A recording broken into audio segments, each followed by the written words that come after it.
ഭാര്യ ഭർത്താക്കന്മാര് തമ്മിലുള്ള കളിയും തമാശയും ഇതൊക്കെ ഇത്ര വലിയ വിഷയമാക്കിയെടുക്കാനുള്ളതാണോ? അതൊക്കെ ഇതുപോലെയുള്ള വഅദിന്റെ വേദികളിൽ പറയേണ്ടതാണോ? ഇതിനൊക്കെ ഇത്ര വലിയ പ്രാധാന്യം കൊടുക്കണോ? ഹബീബ് മുഹമ്മദുർ റസൂലുള്ളാഹി സ്വല്ലല്ലാഹു അലൈഹി വസല്ലം വലിയ പ്രാധാന്യമാണ് ഇതിന് കൊടുത്തത്. എപ്പോഴും സീരിയസ് ആയി നിൽക്കരുത്. അവളുടെ മനസ്സിനെ സന്തോഷിപ്പിക്കാൻ, ഒരുപക്ഷെ നിന്റെ വീട്ടിന്റെ ഉള്ളിൽ ഒരുപാട് പീഡനങ്ങൾ ഏറ്റുവാങ്ങുന്ന പാവപ്പെട്ട പെൺകുട്ടിയായിരിക്കും. അവളുടെ മനസ്സിനൊരു സന്തോഷം കിട്ടുന്നത് ഒരമണിക്കൂർ അവളുമായി ഇരുന്ന് ഒന്ന് ഉള്ളു തുറന്ന് സംസാരിക്കുമ്പോഴായിരിക്കും. ഒരുപക്ഷെ അവളോടൊപ്പം കളിയും തമാശയും. റസൂലുള്ളാഹി സ്വല്ലല്ലാഹു അലൈഹി വസല്ലമ തങ്ങളെക്കുറിച്ച് ഹദീസിൽ നമുക്ക് കാണാൻ കഴിയും. ബഹുമാനപ്പെട്ട അനസ് റളിയല്ലാഹു അൻഹു പറയുന്നു, ദീർഘമായ 10 കൊല്ലം ഹബീബിന്റെ ഓഫീസ് ബോയിയായി, ഹബീബിന് വെള്ളം എടുത്തു കൊടുത്ത, ഹബീബിന് വേണ്ട വസ്തുക്കൾ എത്തിച്ചു കൊടുത്ത, ഹബീബിന് ഖുദ്മ ചെയ്ത് ഹബീബിന്റെ ഖാദിമായി അവിടുത്തെ ഓഫീസ് ബോയിയായി ജീവിച്ച ബഹുമാനപ്പെട്ട അനസ് റളിയല്ലാഹു അൻഹു മഹാനവർകൾ പറയുന്നു, അല്ലാഹുവിന്റെ ഹബീബിനെ കുറിച്ച് നിങ്ങൾക്കറിയോ? കാന റസൂലുള്ളാഹി സ്വല്ലല്ലാഹു അലൈഹി വസല്ലം മിൻ അഫ്ഖഹിൻ നാസി മഅ നിസാഇഹി. അനസ് റളിയല്ലാഹു അൻഹു ആണ് പറയുന്നത്, അല്ലാഹുവിന്റെ ഹബീബ് അന്നഹു കാന സ്വല്ലല്ലാഹു അലൈഹി വസല്ലം, നബി സ്വല്ലല്ലാഹു അലൈഹി വസല്ലം തങ്ങളായിരുന്നു മിൻ അഫ്ഖഹിൻ നാസ്, ജനങ്ങളിൽ ഏറ്റവും കൂടുതൽ ഫലിതം പറയുന്ന ആളായിരുന്നു, തമാശ പറയുന്നയാളായിരുന്നു, ഇടയ്ക്കിടെ ഫലിതങ്ങൾ പറയാറുണ്ടായിരുന്നു. മഅനിസായിഹി, തന്റെ ഭാര്യമാരോടൊപ്പം ഫലിതം പറയുന്നവരിൽ നന്നായി ഫലിതം പറയുന്ന ആളായിരുന്നു ഹബീബ് മുഹമ്മദുർ റസൂലുള്ളാഹി സ്വല്ലല്ലാഹു അലൈഹി വസല്ലം. എപ്പോഴും നല്ല തമാശയും ചിരിപ്പിക്കുന്ന കാര്യങ്ങളും അതോടൊപ്പം തന്നെ ഉള്ളിൽ തട്ടുന്ന കാര്യങ്ങൾ സല്ലല്ലാഹു അലൈഹി വസല്ലമ തങ്ങൾ പറയാം. ഭാര്യമാരിലേക്ക് ഇറങ്ങിയിരുന്നു നബി സല്ലല്ലാഹു അലൈഹി വസല്ലമ തങ്ങൾ.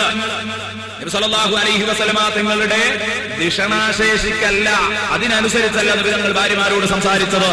പ്രായം കുറഞ്ഞ ഭാര്യമാരോട് അവരിലേക്ക് ഇറങ്ങി സംസാരിച്ച മുഹമ്മദുർ റസൂലുള്ളാഹി, പക്വതയുള്ള ഭാര്യമാരോട് ആ ലെവലിലേക്ക് കയറി നിന്ന് സംസാരിച്ച നബി സല്ലല്ലാഹു അലൈഹി വസല്ലം ഓരോരുത്തരിലേക്കും ഇറങ്ങിച്ചെന്ന് അവർക്ക് പറ്റിയ തമാശകളും കാര്യങ്ങളും ഒക്കെ പറഞ്ഞിരുന്നു എന്ന് നമുക്ക് കാണാൻ കഴിയും.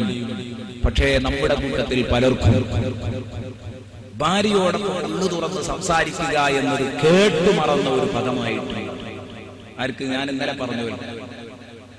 ഇതിനി ആവർത്തിക്കേണ്ടതില്ലല്ലോ, മനസ്സിലാക്കിയാൽ മതി എന്ന് പറഞ്ഞാൽ ചിരിക്കാതെ മുണ്ടാതെ അങ്ങനെ തൂങ്ങിപ്പിടിച്ചു നിൽക്കുന്നവർക്ക് ഇത് മനസ്സിലാക്കാൻ കഴിയില്ല. ഇത് മനസ്സിലാക്കി കൊടുക്കാനും നമ്മൾ പ്രയാസപ്പെടും. അതുകൊണ്ട് ഉള്ളു തുറന്ന് സംസാരിക്കുന്നുണ്ടോ അതോടുകൂടെ തന്നെ ഒരുപാട് പ്രശ്നങ്ങൾ യഥാർത്ഥത്തിൽ വീട്ടിൽ നിന്ന് പമ്പ കിടക്കുമെന്ന കാര്യം ഉറപ്പാണ്. ഏത് ടെൻഷൻ അടിച്ചു കാര്യത്തിലോ മറ്റോ ഏതോ വലിയൊരു ടെൻഷൻ നമ്മളെ തലക്ക് പിടികൂടിയിരിക്കും കുറെ കാലമായി. ഭാര്യയോടൊപ്പം 1 മണിക്കൂർ ഉള്ളു തുറന്നൊന്ന് സംസാരിച്ചു നിൽക്കും.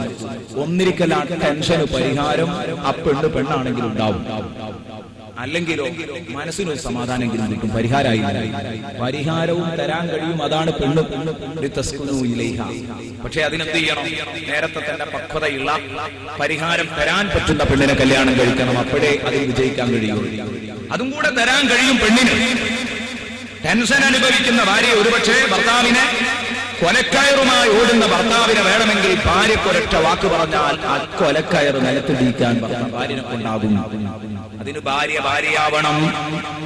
ഹബീബിന്റെ ജീവിതത്തിൽ അങ്ങനെ ഹബീബിന് ഏറ്റവും കൂടുതൽ അത്താണിയായ ഒരു ഭാര്യയുണ്ട്. ടെൻഷൻ വരുമ്പോൾ, പ്രയാസങ്ങൾ വരുമ്പോൾ, എന്തെങ്കിലും വിഷമങ്ങൾ വരുമ്പോൾ അവിടെ അല്ലാഹുവിന്റെ ഹബീബിനെ ഏറ്റവും കൂടുതൽ സമാധാനിപ്പിച്ചിരുന്ന ഭാര്യ ആയിഷ ബീവി ആയിരുന്നില്ല, മറ്റു ബീവിമാരായിരുന്നില്ല. നബിതങ്ങൾക്ക് ഈ വിഷയത്തിൽ നബിതങ്ങൾക്ക് ഓർക്കാൻ കഴിയുന്ന ഒരു വ്യക്തിത്വമായിരുന്നു ബഹുമാനപ്പെട്ട ബീവി ഖദീജ റളിയല്ലാഹു അൻഹാ. പ്രായം തന്നെക്കാൾ ഒരു പക്ഷേ 10-15 വയസ്സ് പ്രായം കൂടുതലാണ്. പക്ഷേ എന്തു ചെയ്യാൻ, 15 വയസ്സ് തന്നെക്കാൾ പ്രായം കൂടിയ ഈ ഖദീജ ബീവി റസൂലുള്ളാഹി സ്വല്ലല്ലാഹു അലൈഹി വസല്ലമ തങ്ങൾക്ക് വലിയ ഒരു സമാധാനമായിരുന്നു. ബഹുമാനപ്പെട്ട ഫാത്തിമ ബീവി റളിയല്ലാഹു അൻഹാ നബി സല്ലല്ലാഹു അലൈഹി വസല്ലമ തങ്ങളുടെ വീട് വളഞ്ഞ അന്ന് രാത്രി അതാ മക്ക മുശ്രിക്കുകൾ ഹബീബിന്റെ വീട് വളഞ്ഞു, ഹബീബിനെ കൊല്ലാൻ വേണ്ടി. അപ്പോഴാണ് ഫാത്തിമ ബീവിയോട് റസൂലുള്ളാഹി സ്വല്ലല്ലാഹു അലൈഹി വസല്ലമ തങ്ങൾ ഇറങ്ങിപ്പോകാൻ പറഞ്ഞപ്പോ, മോളെ നീ നിന്റെ മൂത്തമ്മയുടെ വീട്ടിലേക്ക്, അഥവാ ഖദീജ ബീവിയുടെ സഹോദരിയുടെ വീട്ടിലേക്ക്, അല്ലെങ്കിൽ ഇളയമയുടെ വീട്ടിലേക്ക്, ഹാലത്തിന്റെ വീട്ടിലേക്ക്. ഖദീജ ബീവിയുടെ ജേഷ്ഠത്തിയോ അനുജത്തിയോ ആണ് ഈ ഹാലത്തിന്റെ വീട്ടിലേക്ക് നീ വിരുന്നു പോകണമെന്ന് പറഞ്ഞപ്പോ ബഹുമാനപ്പെട്ട റസൂലുള്ളാഹി തങ്ങളോട് ബഹുമാനപ്പെട്ട ബീവി ഫാത്തിമ ചോദിക്കുന്നു, അല്ല ഉപ്പാ, ഇന്നുവരെ അങ്ങനോട് ഈ വീട്ടിൽ കിടക്കണ്ട എന്ന് പറഞ്ഞിട്ടില്ല. ഇന്ന് മാത്രം ഇന്നൊരു രാത്രി എന്റെ മോളിവിടെ കിടക്കരുതെന്ന് പറയാൻ പ്രത്യേകിച്ച് വല്ല കാരണങ്ങളുമുണ്ടോ? എന്താണെന്ന് എന്റെ ഇളയമയുടെ വീട്ടിലേക്ക് ഇത്ര കൂടുതൽ വിരുന്നു പറഞ്ഞേക്കാൻ ഒരു ധൃതി? ആ സമയത്താണ് റസൂലുള്ളാഹി പറഞ്ഞത്, മോളെ നിന്റെ ഉപ്പനെ ഇന്ന് രാത്രി കൊന്നുകളയാൻ മുശ്രിക്കുകൾ തീരുമാനിച്ചിട്ടുണ്ട്. അവർ രാത്രി വീട് വളയും മോളെ. സുബ്ഹാനല്ലാഹ്. ഇതങ്ങ് കേട്ടപ്പോഴേക്ക് ഫാത്തിമ ബീവി പറഞ്ഞു, ഇല്ല ഉപ്പാ, ഇല്ല ഉപ്പാ, അങ്ങ് ഈ വീട്ടിൽ വെച്ച് കഷ്ണം നുറുക്കപ്പെടുമ്പോ, അങ്ങ് ഈ വീട്ടിൽ വെച്ച് കൊല ചെയ്യപ്പെടുമ്പോ, ഹബീബേ എന്റെ ഉപ്പ ഇവിടെ വെച്ച് മരിക്കുമ്പോ ഞാൻ സുഖമായി ഇളയമയുടെ വീട്ടിൽ സുഖനിദ്രയിൽ ആണ്ട് കഴിയുകയോ? വേണ്ട ഉപ്പാ, പാവം ഫാത്തിമ ഇവിടെ നീങ്ങില്ല ഉപ്പാ എന്ന് പറഞ്ഞപ്പോ റസൂലുള്ളാഹി പറഞ്ഞ, മോളെ ഫാത്തിമ, ഈ ഒരു ടെൻഷനായിരിക്കാം എന്റെ മോൾക്ക് മാറി നിൽക്കാൻ പ്രയാസമുള്ളത്. പക്ഷേ എന്റെ മോളോട് ഞാൻ പറയട്ടെ ഫാത്തിമ, നീ ധൈര്യമായി പോയിക്കോ. കാരണം നിന്റെ ഉപ്പാന്റെ രോമത്തിന് പോലും പോറലേൽക്കില്ല. എന്തേ കാരണം? അള്ളാഹു എനിക്കൊരു ഓഫർ തന്നിട്ടുണ്ട് മോളെ. സംരക്ഷണത്തിന്റെ കാര്യത്തിൽ അള്ളാഹു എനിക്കൊരു ഓഫർ നേരത്തെ തന്നതാണ്. അള്ളാഹു നിങ്ങളെ ജനങ്ങളുടെ ഉപദ്രവത്തിൽ നിന്ന് കാത്തുരക്ഷിക്കും. ആ കാര്യത്തിൽ എനിക്കൊരു ബേജാറുമില്ല. ഇതാണ് നബി സല്ലല്ലാഹു അലൈഹി വസല്ലം തങ്ങൾ ഒരൊറ്റ കുട്ടിക്കും വധിച്ചു കളയാൻ കഴിയാതിരുന്നത്. ഈ ആയത്തുകൊണ്ട് നല്ല നേരത്തെ അള്ളാഹു തീരുമാനിച്ചതാണ്. പക്ഷെ ഈ ആയത്തിലൂടെ നബി തങ്ങൾ ഒരിക്കലും മരിക്കൂലാന്ന് അള്ളാഹു, നബി സല്ലല്ലാഹു അലൈഹി വസല്ലം കൊല്ലപ്പെടൂലാന്ന് അള്ളാഹു തആല നബി സല്ലല്ലാഹു അലൈഹി വസല്ലം തങ്ങൾക്ക് ഓഫർ നൽകുന്നു. ഇത് പറഞ്ഞിട്ട് പറഞ്ഞു, മോളെ എന്റെ ബേജാർ എന്താണെന്നറിയാം, ഈ ഓഫർ എന്റെ പൊന്നു നോക്കില്ല. അതാ എന്റെ വിഷയം. ഞാൻ രക്ഷപ്പെടും, എന്റെ ഒരു രോമത്തിന് പോലും പോറലേൽക്കില്ല മോളെ. പക്ഷേ ഞാൻ രക്ഷപ്പെട്ടു, എന്നെ വധിക്കാൻ കഴിയാത്ത ഈർഷ്യത്തിൽ. ആ ഈർഷ്യത എന്റെ മോളോടെങ്ങാനും അവരെ തീർത്താലോ? മോളെ എനിക്ക് തോൽക്കാൻ വയ്യ, നീ മരിച്ചിട്ട് എനിക്ക് ജീവിതം വേണ്ട. അതുകൊണ്ടാണ് മോള് മാറണമെന്ന് പറഞ്ഞത്. ഫാത്തിമ ബീവി മാറി. ഫാത്തിമ ബീവി പറയുന്നു, ഞാൻ മുന്നോട്ട് നടക്കുമ്പോൾ പിന്നോട്ടാണ് വലിയുന്നത്.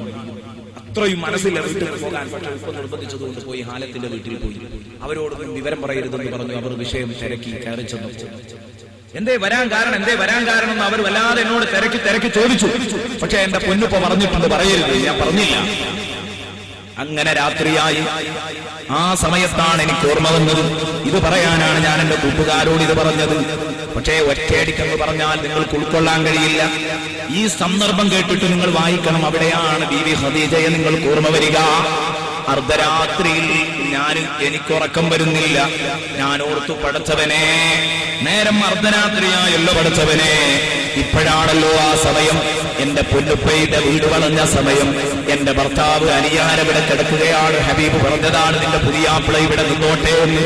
ഏതാവട്ടെ പടച്ചവനെ, എന്റെ പൊന്നുപ്പ ആ വീട്ടിൽ വെച്ച് കഷ്ണം നുറുക്കപ്പെടുന്ന ഒരവസ്ഥ ഉണ്ടാകുമോ? ഉണ്ടാകില്ലെന്നുപ്പ പറഞ്ഞതാണ്, എനിക്കുറപ്പാണ്. എന്നാലും പടച്ചവനെ, അങ്ങനെ എങ്ങാനും സംഭവിക്കുമോ എന്ന് ഞാൻ ഓർക്കുമ്പോ എന്റെ മനസ്സിലേക്ക് ഒരാശയം ഓർമ്മ വന്നു. അതെന്താണ്? എന്ത് തന്നെയാണെങ്കിലും എന്റെ ഉപ്പയുടെ മനസ്സിലുള്ള ടെൻഷൻ, ആ ടെൻഷന്റെ കാർമേഘങ്ങളുടെ കടുപ്പം എത്രയായിരിക്കും? പടച്ചവനെ, എന്റെ ഉമ്മ ഹയാത്തിലുള്ള കാലമായിരുന്നെങ്കിൽ എന്റെ ഉപ്പാക്ക് ഇതൊരു പ്രശ്നമാകില്ലായിരുന്നു. ബീവി ഖദീജ ഹയാത്തിലില്ലല്ലോ. ഖദീജ ഹയാത്തിലുണ്ടെങ്കിൽ, എന്റെ ഉമ്മയുണ്ടെങ്കിൽ, ഏത് പ്രതിസന്ധി ഘട്ടത്തിലും എന്റെ ഉപ്പാനെ തണുപ്പിക്കാറുള്ളത് എന്റെ പ്രിയപ്പെട്ട മാതാവ് ബീവി ഖദീജയാണ്. അതുണ്ടെങ്കിൽ എത്ര നന്നായിരുന്നു എന്ന് ഞാൻ അവിടെ വെച്ച് ആലോചിച്ചു പോയി. അതങ്ങ് ചിന്തിച്ചപ്പോഴേക്ക് ഉമ്മയുടെ വിരഹമോർത്തപ്പോഴേക്ക് ഉപ്പയുടെ ടെൻഷനും ഉപ്പക്ക് ഉമ്മയെ ആവശ്യമുള്ള വളരെ അത്യാവശ്യമായ ഒരു സമയം നിങ്ങൾക്ക് ശാന്തി തേടിച്ചല്ലാൽ നിങ്ങൾക്ക് ടെൻഷനുകൾ ഉണ്ടാകുമ്പോൾ അതിന് തണുപ്പ് പകരാനാണ് നിങ്ങളുടെ ഭാര്യമാർ എന്ന് ഇന്നലെ നമ്മൾ ഉണർത്തി. ഈ സമയത്ത് എന്റെ ഉപ്പക്ക് എന്റെ ഉമ്മയെ വേണ്ടി വന്ന ഏറ്റവും നിർണായകമായ ഒരു ഘട്ടത്തിൽ പടച്ചവനെ എന്റെ ഉമ്മ ഹയാത്തിലില്ലല്ലോ തങ്ങ് ചിന്തിച്ചപ്പോഴേക്ക് എന്റെ കണ്ണട പൊട്ടിയൊടുകി. ഞാൻ പെട്ടെന്ന് വീട്ടുകാര് കേൾക്കരുതല്ലോ, ഞാൻ പെട്ടെന്ന് തലയിണയിലേക്ക് മുഖം പൊത്തി തലയിലേക്ക് അശ്രുഗണങ്ങൾ ചാലിപ്പൊഴുകി. ആ തലയിണ എന്റെ ചൂടുള്ള കണ്ണുനീരുകൊണ്ട് ചുടുമാഷ്ട്രം കൊണ്ട് ഞാൻ കുതിർത്തു. ബീവി ഫാത്തിമ റളിയല്ലാഹു അൻഹ പറയുന്നു. ഞാൻ പറയുന്നത് ഇതാണ് നബി സല്ലല്ലാഹു അലൈഹി വസല്ലം തങ്ങൾക്ക് ഏറ്റവും കൂടുതൽ സമാധാനം നൽകിയിരുന്ന ഭാര്യയായിരുന്നു ബഹുമാനപ്പെട്ട ബീവി ഖദീജ റളിയല്ലാഹു അൻഹ. അങ്ങനെ അതുകൊണ്ടാണ് നബി തങ്ങൾ എപ്പോഴും അതിങ്ങനെ പറയുമായിരുന്നല്ലോ. അത് തീരെ കേൾക്കാനും കഴിയില്ലായിരുന്നു ആയിഷ ബീവിക്ക്. കാരണം ഈ ഫാത്തിമ ബീവിനെ ഖദീജ ബീവിനെ അങ്ങനെ പറയുമ്പോൾ അങ്ങനെയായിരുന്നു ഇങ്ങനെ പറഞ്ഞു. അത് തീരെ എന്തായാലും ആ വയസ്സൊക്കെയല്ലേ നടക്കുന്നത്. അതൊക്കെ നിങ്ങൾക്ക് അറിയാവുന്ന നമ്മൾ അതിലേക്ക് ഞാൻ വരുന്നില്ല. പക്ഷേ നബി സല്ലല്ലാഹു അലൈഹി വസല്ലം വളരെ ഗൗരവത്തിന്റെ ഭാഷയിലാണ് അപ്പോഴൊക്കെ സംസാരിച്ചത്. നടക്കൂല ആയിഷ, നടക്കൂല. അവൾക്ക് അവളുടേതായ ഗുണപരമായ നമ്മൾക്കാർക്കും തരാൻ കഴിഞ്ഞിട്ടില്ല. എനിക്ക് കുട്ടികളെ തന്നത് അവളാണ് എന്നല്ല, ഇക്കാര്യങ്ങളിലൊക്കെ ബഹുമാനപ്പെട്ട ബീവി ഖദീജ മുന്നിലായിരുന്നു. ഞാൻ പറഞ്ഞു വന്നത്, നിങ്ങളുടെ ഭാര്യമാരുമായി നിങ്ങൾ ഉള്ളു തുറന്ന് സംസാരിക്കുന്നുണ്ടോ? ഉറപ്പാണ് ഒരുപാട് ടെൻഷനുകൾക്ക് ഒരു പക്ഷേ പരിഹാരമുണ്ടാകും. ഒന്നുമില്ലെങ്കിൽ നിങ്ങൾക്ക് മാനസികോല്ലാസം ലഭിക്കും. എങ്കിൽ ഇന്ന് ഈ ഉള്ളു തുറന്ന് സംസാരിക്കുക എന്നത് കേട്ടു മറന്നുപോയ ഒരു പദമായി, അല്ലെങ്കിൽ കേവലം സൗന്ദര്യവാക്കിനു വേണ്ടി പറയുന്ന ഒരു അലങ്കാര പദപ്രയോഗമായി മാറി എന്ന് പറയാതിരിക്കാൻ നമുക്ക് വയ്യ. നബി സല്ലല്ലാഹു അലൈഹി വസല്ലം തങ്ങൾ ഭാര്യമാരോടൊപ്പം എത്രമാത്രം കളിയും തമാശയുമുള്ള ആളായിരുന്നു എന്ന് ചോദിച്ചാൽ, ഒരു ഭാര്യയുടെ മനസ്സ് തകരുന്നത് ഹബീബ് എപ്പോഴും ശ്രദ്ധിക്കുമായിരുന്നു. നോക്കൂ, നിങ്ങളൊരു സംഭവം കാണാം. നമുക്ക് അബൂദാവൂദ് അതുപോലെ തന്നെ ഇമാം നസായി, ഇബ്നു മാജാ ഇവരൊക്കെ റിപ്പോർട്ട് ചെയ്യുന്ന ഒരു ഹദീസ് കാണാം. ബഹുമാനപ്പെട്ട ബീവി ആയിഷ റളിയല്ലാഹു അൻഹയോടൊപ്പം അല്ലാഹുവിന്റെ ഹബീബ് ഒരു നിലാവുള്ള രാവിൽ ഓടുന്നു. എന്താ ഈ പറയുന്നത്? നബി തങ്ങൾ ഭാര്യയുടെ ഒപ്പം നിന്ന് ഓടുക. ചിന്തിക്കാൻ കഴിയൂല. ഞാൻ ഇന്നലെ പറഞ്ഞ വാപ്പാർക്കൊന്നും ചിന്തിക്കാൻ കഴിയൂല. പെണ്ണുങ്ങളെ ഓടേ മുതൽ ഞങ്ങളിപ്പോ അത് മതിയാക്കി പോണട്ടോ, ഇതൊക്കെ വലിയ ബുദ്ധിമുട്ടാണ്. അന്ന് തന്നെ ഓരോ ഓടാൻ തിരിഞ്ഞാൽ ഞങ്ങള് ബുദ്ധിമുട്ടായി പോകുന്നുള്ള അഭിപ്രായമുള്ളവരുണ്ടാവും. നബി സല്ലല്ലാഹു അലൈഹി വസല്ലം ഈ ഭാര്യയുടെ മനസ്സ് സന്തോഷിപ്പിക്കാൻ വേണ്ടി ചെയ്ത പണി, ഭാര്യയുടെ കൂടെ കൂടി ഓടുന്ന സമയത്ത് ബഹുമാനപ്പെട്ട സയ്യിദുനാ മുഹമ്മദുർ റസൂലുള്ളാഹി, രണ്ട് റിപ്പോർട്ടിൽ രണ്ട് നിലക്ക് കാണാം. ഒരു റിപ്പോർട്ടിൽ നബിയാണ് ആദ്യം ജയിച്ചത്, അല്ല ആയിഷയാണ് ആദ്യം ജയിച്ചത്. ഏതാവട്ടെ, ആയിഷ ബീവി ജയിച്ചു, പിന്നെ നബിയും ജയിച്ചു. ഈ ഇങ്ങനെ ഒരു റിപ്പോർട്ട് കാണാം. ഒരു റിപ്പോർട്ടിൽ നബി സല്ലല്ലാഹു അലൈഹി വസല്ലം ആദ്യം ജയിച്ചു. പിന്നെ നബി സല്ലല്ലാഹു അലൈഹി വസല്ലം തങ്ങൾക്ക് ആയിഷ ബീവി ജയിക്കാഞ്ഞിട്ടൊരു വിഷമം.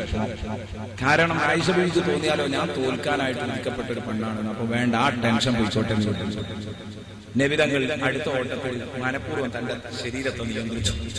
ആയിഷ ബീവിയോടി വലിഞ്ഞോടി ഒരു കാല് മുന്നിലെത്തി കിട്ടിയത് കണ്ട ഉടനെ തന്നെ ആയിഷ ബീവി എഴുന്നേറ്റിട്ട് തിരിഞ്ഞു നിന്നിട്ട് പറഞ്ഞു,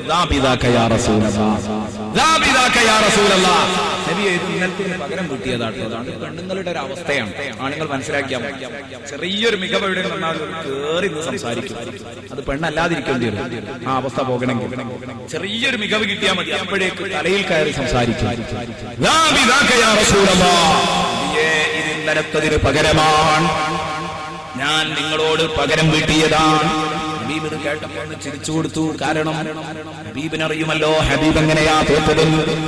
എന്നാലും തന്റെ ഭാര്യയുടെ മനസ്സ് സന്തോഷമായല്ലോ, അതങ്ങനെ തന്നെ ആവട്ടെ എന്ന് മുഹമ്മദുർ റസൂലുള്ളാഹി സ്വല്ലല്ലാഹു അലൈഹി വസല്ലം തങ്ങൾ ചിന്തിക്കുന്നു.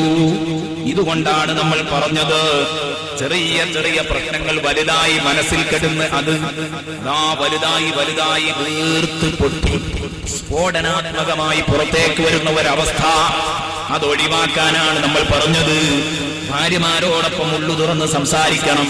അല്ലെങ്കിൽ ചെറിയ ചെറിയ ചെറിയ പ്രശ്നങ്ങൾ കുടുംബകലഹത്തിൽ ചെന്ന് കലഹി അവസാനിക്കും, കുടുംബ കോടതിയിലേക്ക് പോകും, അതുപോലെ കൊലക്കയറിലേക്ക് പോകും. ഇതൊക്കെ ചെന്നെത്തിക്കുന്നത് യഥാർത്ഥത്തിൽ നമ്മൾ മനസ്സു തുറന്നൊന്ന് സംസാരിക്കാനും അവരുമായുള്ള പ്രശ്നങ്ങൾ പറഞ്ഞു തീർക്കാനുമുള്ള ഒരു മനസ്ഥിതി ഇല്ലാത്തത് കൊണ്ടാണ്. മനഃശാസ്ത്രജ്ഞർ പറയുന്നത് കാണാം, മനസ്സിൽ കിടന്നമരുന്ന ഏതു വികാരങ്ങളുണ്ടോ എന്ന് പറഞ്ഞാൽ പുറത്തേക്ക് ഒഴുകാൻ കഴിയാത്ത വികാരം, അതൊരു ചെറിയ കുട്ടിയാണെങ്കിൽ പോലും ആ കുട്ടിയുടെ ശബ്ദം ആ വീട്ടിൽ കേൾക്കപ്പെടാതെ പോകരുത്. കുട്ടിക്ക് എന്താണോ പറയാനുള്ളത് കുട്ടി തുറന്നു പറയണം. അതിന് എങ്ങനെയാണ് ആരോഗ്യകരമായ മറുപടി എങ്കിൽ അത് രക്ഷിതാക്കൾ കൊടുക്കണം. പക്ഷേ കുട്ടിക്ക് പറയാനുള്ളതൊക്കെ കുട്ടി പറയണം. അല്ലെങ്കിൽ അവന്റെ മനസ്സിൽ എവിടെയോ അടക്കി പിടിച്ച ഒരു വികാരം പുറത്തോട്ട് വരാൻ അനുവദിക്കാതെ നിൽക്കുന്നുണ്ടെങ്കിൽ എന്നെങ്കിലും ഒരു ദിവസം അടക്കി പിടിച്ച വികാരം സ്ഫോടനാത്മകമായി പൊട്ടിത്തെറിക്കുമെന്നാണ് മനഃശാസ്ത്രജ്ഞർ പറയുന്നത്. അതേ രൂപത്തിലായിരിക്കും ഭാര്യ ഭർത്താക്കന്മാരുടെ അവസ്ഥയും സുഹൃത്തുക്കൾ തമ്മിലുള്ള അവസ്ഥയും. അതുകൊണ്ട് എവിടെയും ഇതേ രൂപത്തിൽ തന്നെയാവണം. പക്ഷേ നബിതങ്ങൾ കേവലം കളിയെന്നല്ല, കേവലം തമാശയെന്നല്ല, ഹബീബ് മുഹമ്മദ് മുസ്തഫ നല്ല ഏപ്പിൽ കൊള്ളുന്ന സംസാരം, തലക്കു തട്ടുന്ന സംസാരം, കുറിക്കുകൊള്ളുന്ന സംസാരം ഹബീബ് മുഹമ്മദ് മുസ്തഫ തങ്ങൾ പറയാറുണ്ടായിരുന്നു എന്ന് നമുക്ക് കാണാം. ഒരു ദിവസം ബഹുമാനപ്പെട്ട ബീവി ആയിഷ പറയുന്നു, നബിതങ്ങൾ എന്റെ കൂടെ തമാശ പറഞ്ഞിരിക്കുമ്പോ ഞാൻ ഹബീബിനോട് വെറുതെ ഹബീബിനെ ഒന്ന് സന്തോഷിപ്പിക്കാൻ, ഹബീബിനെ ഒന്ന് സുഖിപ്പിക്കാൻ ഞാൻ ഹബീബിനോട് ചോദിച്ചു, സഅൽതു റസൂലല്ലാഹി സ്വല്ലല്ലാഹു അലൈഹി വസല്ലം അയ്യുന്നാസി അഅ്ളമു ഹഖ്ഖൻ അലൽ മർഅതി യാ റസൂലല്ലാഹ്. നബിയെ, ഈ ലോകത്ത് പെണ്ണിന് ഏറ്റവും കൂടുതൽ ബാധ്യത ആരോടാണ്? അതാണ് ആ ചോദിച്ചതിന്റെ അർത്ഥം. അയ്യുന്നാസി അഅ്ളമു ഹഖ്ഖൻ അലൽ മർഅതി യാ റസൂലല്ലാഹ്. അല്ലാഹുവിന്റെ റസൂൽ ഉടനെ തന്നെ ഒരു വിഷമവും കൂടാതെ രണ്ടാമതൊരു ഭാഗത്തേക്ക് ചിന്തിക്കാതെ ഹബീബ് അങ്ങ് പറഞ്ഞു, സൗജുഹാ, അവളുടെ ഭർത്താവിനോടാണ് അവൾക്ക് ബാധ്യതയുള്ളത്.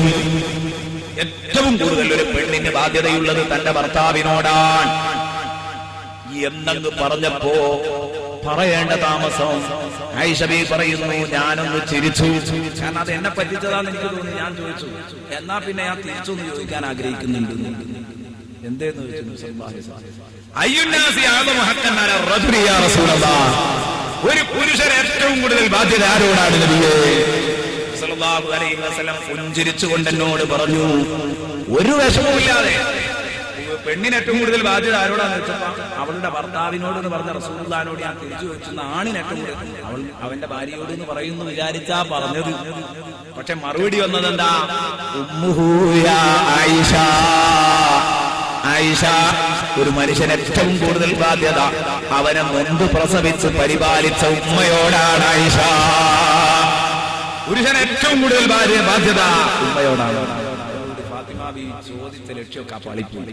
ഫാത്തിമ വിചാരിച്ച ഭാര്യയോട് കുറിച്ച് പറയുന്ന ഭർത്താവിനോട് എന്ന് പറഞ്ഞ സ്ഥലം, പക്ഷെ ചോദിച്ചപ്പോ പറഞ്ഞതോ അവന്റെ ഉമ്മയോടാണ്. ഇത് നമ്മൾ തീരെ പ്രശ്നമാക്കാതെ പറഞ്ഞു. കൂട്ടത്തിൽ അതും കൂടെ ഓർക്കാവുന്നതാണ്, മനസ്സിലാക്കാൻ കഴിയുന്നവർക്ക്. ഇതൊക്കെ സല്ലല്ലാഹു അലൈഹി വസല്ലം മാസങ്ങൾ നർമ്മങ്ങൾ പറയുമ്പോഴും അതൊരു വളരെ വലിയ കാര്യങ്ങൾ ഉണ്ടാകുകയാണ്. എന്തായിരുന്നു സല്ലല്ലാഹു അലൈഹി വസല്ലം മാസങ്ങളുടെ ആ നർമ്മങ്ങൾ? മർമ്മത്തിൽ കൊള്ളുന്ന നർമ്മമായിരുന്നു ഹബീബ് മുഹമ്മദ് മുസ്തഫ സല്ലല്ലാഹു അലൈഹി വസല്ലം പറയാറുണ്ട്. നമ്മുടെ വിഷയത്തിൽ കൂട്ടുബന്ധം ഒരു ദിവസം വരുന്നുണ്ട്. സുഹൃത്തുക്കൾ എന്ന ഹെഡിങ്ങിൽ ഇൻഷാ അല്ലാഹ് ഒരു ദിവസം നമ്മൾ സംസാരിക്കും. ഒരു ദിവസം 2 ദിവസം സംസാരിക്കണം എന്നാണ് ഉദ്ദേശിക്കുന്നത്. കൂട്ടുകാർ സൗകര്യം പോലെ നമുക്ക് സമയ ലബ്ധി പോലെ കാര്യം കൈകാര്യം ചെയ്യാമെന്നാണ് ഞാനിപ്പോൾ മനസ്സിൽ ഉറച്ചത്.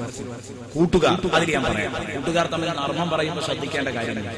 അപ്പൊ നബി സല്ലല്ലാഹു അലൈഹി വസല്ലം തങ്ങളുടെ തമാശകൾ എടുത്തു വെക്കാം. ഇത്ര രസകരമായ തമാശ പറഞ്ഞിട്ടുണ്ട് റസൂലുള്ളാഹി. സാധാരണ നമ്മൾ 1-2 ഒക്കെ ഇങ്ങനെ പറയാറുണ്ട്. യുദ്ധങ്ങൾ ഒരുപാട് തമാശ പറഞ്ഞിട്ടുണ്ട്. നല്ല രസമുള്ള തമാശ. കൂട്ടുകാരോടൊപ്പം തമാശ പറയുമ്പോൾ എങ്ങനെ പറയണം എന്നതൊക്കെ ഇൻഷാ അല്ലാഹ് അന്നത്തെ ക്ലാസ്സിൽ കടന്നു വരും. ഏറ്റവും അവസാനത്തെ ക്ലാസ്സിൽ ഇൻഷാ അല്ലാഹ് അത് കടന്നു വരും. അങ്ങനെ നബി സല്ലല്ലാഹു അലൈഹി വസല്ലം തങ്ങൾ ഭാര്യമാരോടുകൂടെ ജീവിച്ച രൂപം ഇതാണ്. ഖൽബിലേക്ക് തട്ടുന്ന കാര്യങ്ങളാണ് നബിതങ്ങൾ. വെറുതെ സംസാരിച്ചു കൊണ്ടിരിക്കുന്ന സമയത്ത് പോലും ഹബീബ് പറയാറുള്ളത്. ഇനി ഏറ്റവും കൂടുതൽ ശ്രദ്ധിക്കേണ്ടത്, ഭർത്താക്കന്മാർ ശ്രദ്ധിക്കേണ്ട വളരെ പ്രധാനപ്പെട്ട ഒരു കാര്യം ശുചിത്വത്തിന്റെ കാര്യമാണ്. ശുചിത്വം വളരെ പ്രാധാന്യമുള്ള കാര്യമാണ്. ശുചിത്വം നബി സല്ലല്ലാഹു അലൈഹി വസല്ലം ഒരുപാട് ഹദീസുകളിൽ നമ്മെ ഈ വിഷയം പഠിപ്പിച്ചിട്ടുണ്ട്. ഭാര്യയുടെ അടുത്തേക്ക് നീ പോകുമ്പോൾ പൂർണ്ണമായും നീ ശുചിത്വം പാലിക്കണമെന്ന് ഹബീബ് മുഹമ്മദ് മുസ്തഫ. ഭാര്യയ്ക്ക് ഭർത്താവിനോടും തിരിച്ചു ഭർത്താവിന് ഭാര്യയോടും രണ്ടുപേർക്കും അങ്ങോട്ടും ഇങ്ങോട്ടും ശക്തമായ അനുരാഗം നിലനിൽക്കണമെങ്കിൽ, സ്നേഹം നിലനിൽക്കണമെങ്കിൽ വെടിപ്പും വൃത്തിയും അത്യാവശ്യമാണെന്നത് എന്റെ പ്രിയപ്പെട്ട കൂട്ടുകാരെ പറഞ്ഞറിയിക്കേണ്ട ഒരു വിഷയമാണെന്ന് എനിക്ക് തോന്നുന്നില്ല. കാരണം അതൊക്കെ എല്ലാവർക്കും ബോധ്യപ്പെടുന്ന കാര്യമാണ്. വിയർത്തൊലിച്ച് വൈകി എത്തിയ ഭർത്താവ് അയാൾ അങ്ങനെ തന്നെ മണിയറയിലേക്ക് കയറി അങ്ങ് കിടന്നാൽ എത്രയോ പ്രതീക്ഷയിൽ തന്റെ മുമ്പിലേക്ക് ഒരു ഗ്ലാസ് ചായയുമായി അല്ലെങ്കിൽ ഒരു ഗ്ലാസ് കപ്പിയുമായി ചുടുകപ്പിയുമായി തന്നെ സമീപിച്ച തന്റെ ഭാര്യ വരുമ്പോൾ ഈ വിയർപ്പിന്റെ നാറ്റമങ്ങ് കേൾക്കേണ്ട താമസം ആവേശത്തോടെ അടുത്ത അവളുടെ അടുപ്പത്തിനുടൻ തന്നെ സഡൻ ബ്രേക്കും വന്നതുപോലെ അങ്ങ് അടുക്കാൻ കഴിയില്ല. എങ്കിലോ ഭാര്യ ഭർത്താക്കന്മാര് തമ്മില് ഈ ശുചിത്വം പാലിക്കാൻ എത്ര തന്നെ വൈകിയെത്തുന്ന ഭർത്താക്കന്മാരാണെങ്കിലും ഏതു ചെയ്യണം? സ്വന്തം ഭർത്താവിനോട് കൂടെ ഭാര്യയോട് കൂടെ കിടന്ന് കയറിക്കിടക്കുന്ന സമയത്ത്, അവരുടെ റൂമിലേക്ക് കയറുന്ന സമയത്ത്, മണിയറയിലേക്ക് കയറി ചെല്ലുന്ന സമയത്ത് ഒന്ന് കുളിച്ചാൽ അത് നമുക്ക് ഗുണകരമാണ് എന്ന് പറഞ്ഞാൽ എപ്പോഴും ശുചിത്വം നമ്മൾ കീപ്പ് ചെയ്യേണ്ടതാണ്. ബ്രഷ് ചെയ്യുന്ന കാര്യം നബി സല്ലല്ലാഹു അലൈഹി വസല്ലമ തങ്ങൾ ഉണർത്തിയത് കാണാം. കിടക്കുന്നതിന്റെ മുമ്പ് ബ്രഷ് ചെയ്യണം എന്ന ഹബീബ് മുഹമ്മദുർ റസൂലുള്ളാഹി. ഇത് ഭാര്യ ഭർത്താക്കന്മാരാണോ? ഈ കാര്യത്തിൽ ഒരു വീഴ്ചയും വരുത്താൻ പാടില്ല. ഇങ്ങനെ എവിടെയൊക്കെ ഉണ്ടോ ചീത്തയായ നാറ്റങ്ങൾ ഉണ്ടെങ്കിൽ അതിന് മുഴുവനും മഴക്കം കെട്ടണം. വായി നാറ്റമുള്ളവനാണെങ്കിൽ അവൻ ബ്രഷ് ചെയ്യുക, ആ വായി നാറ്റം അകറ്റാനുള്ള ശ്രമം നടത്തണം. അതേ രൂപത്തിൽ കക്ഷം നാറുന്നവനാണെങ്കിൽ ആ കക്ഷനാറ്റത്തിനടക്കം കെട്ടണം. ബെഡ്റൂമിലും ദേഹത്തിലും ഡ്രസ്സിലുമൊക്കെ സുഗന്ധം നിറഞ്ഞു നിൽക്കണം. ഹബീബ് മുഹമ്മദ് മുസ്തഫ തങ്ങൾ എണ്ണിയത് എത്ര പ്രസക്തം.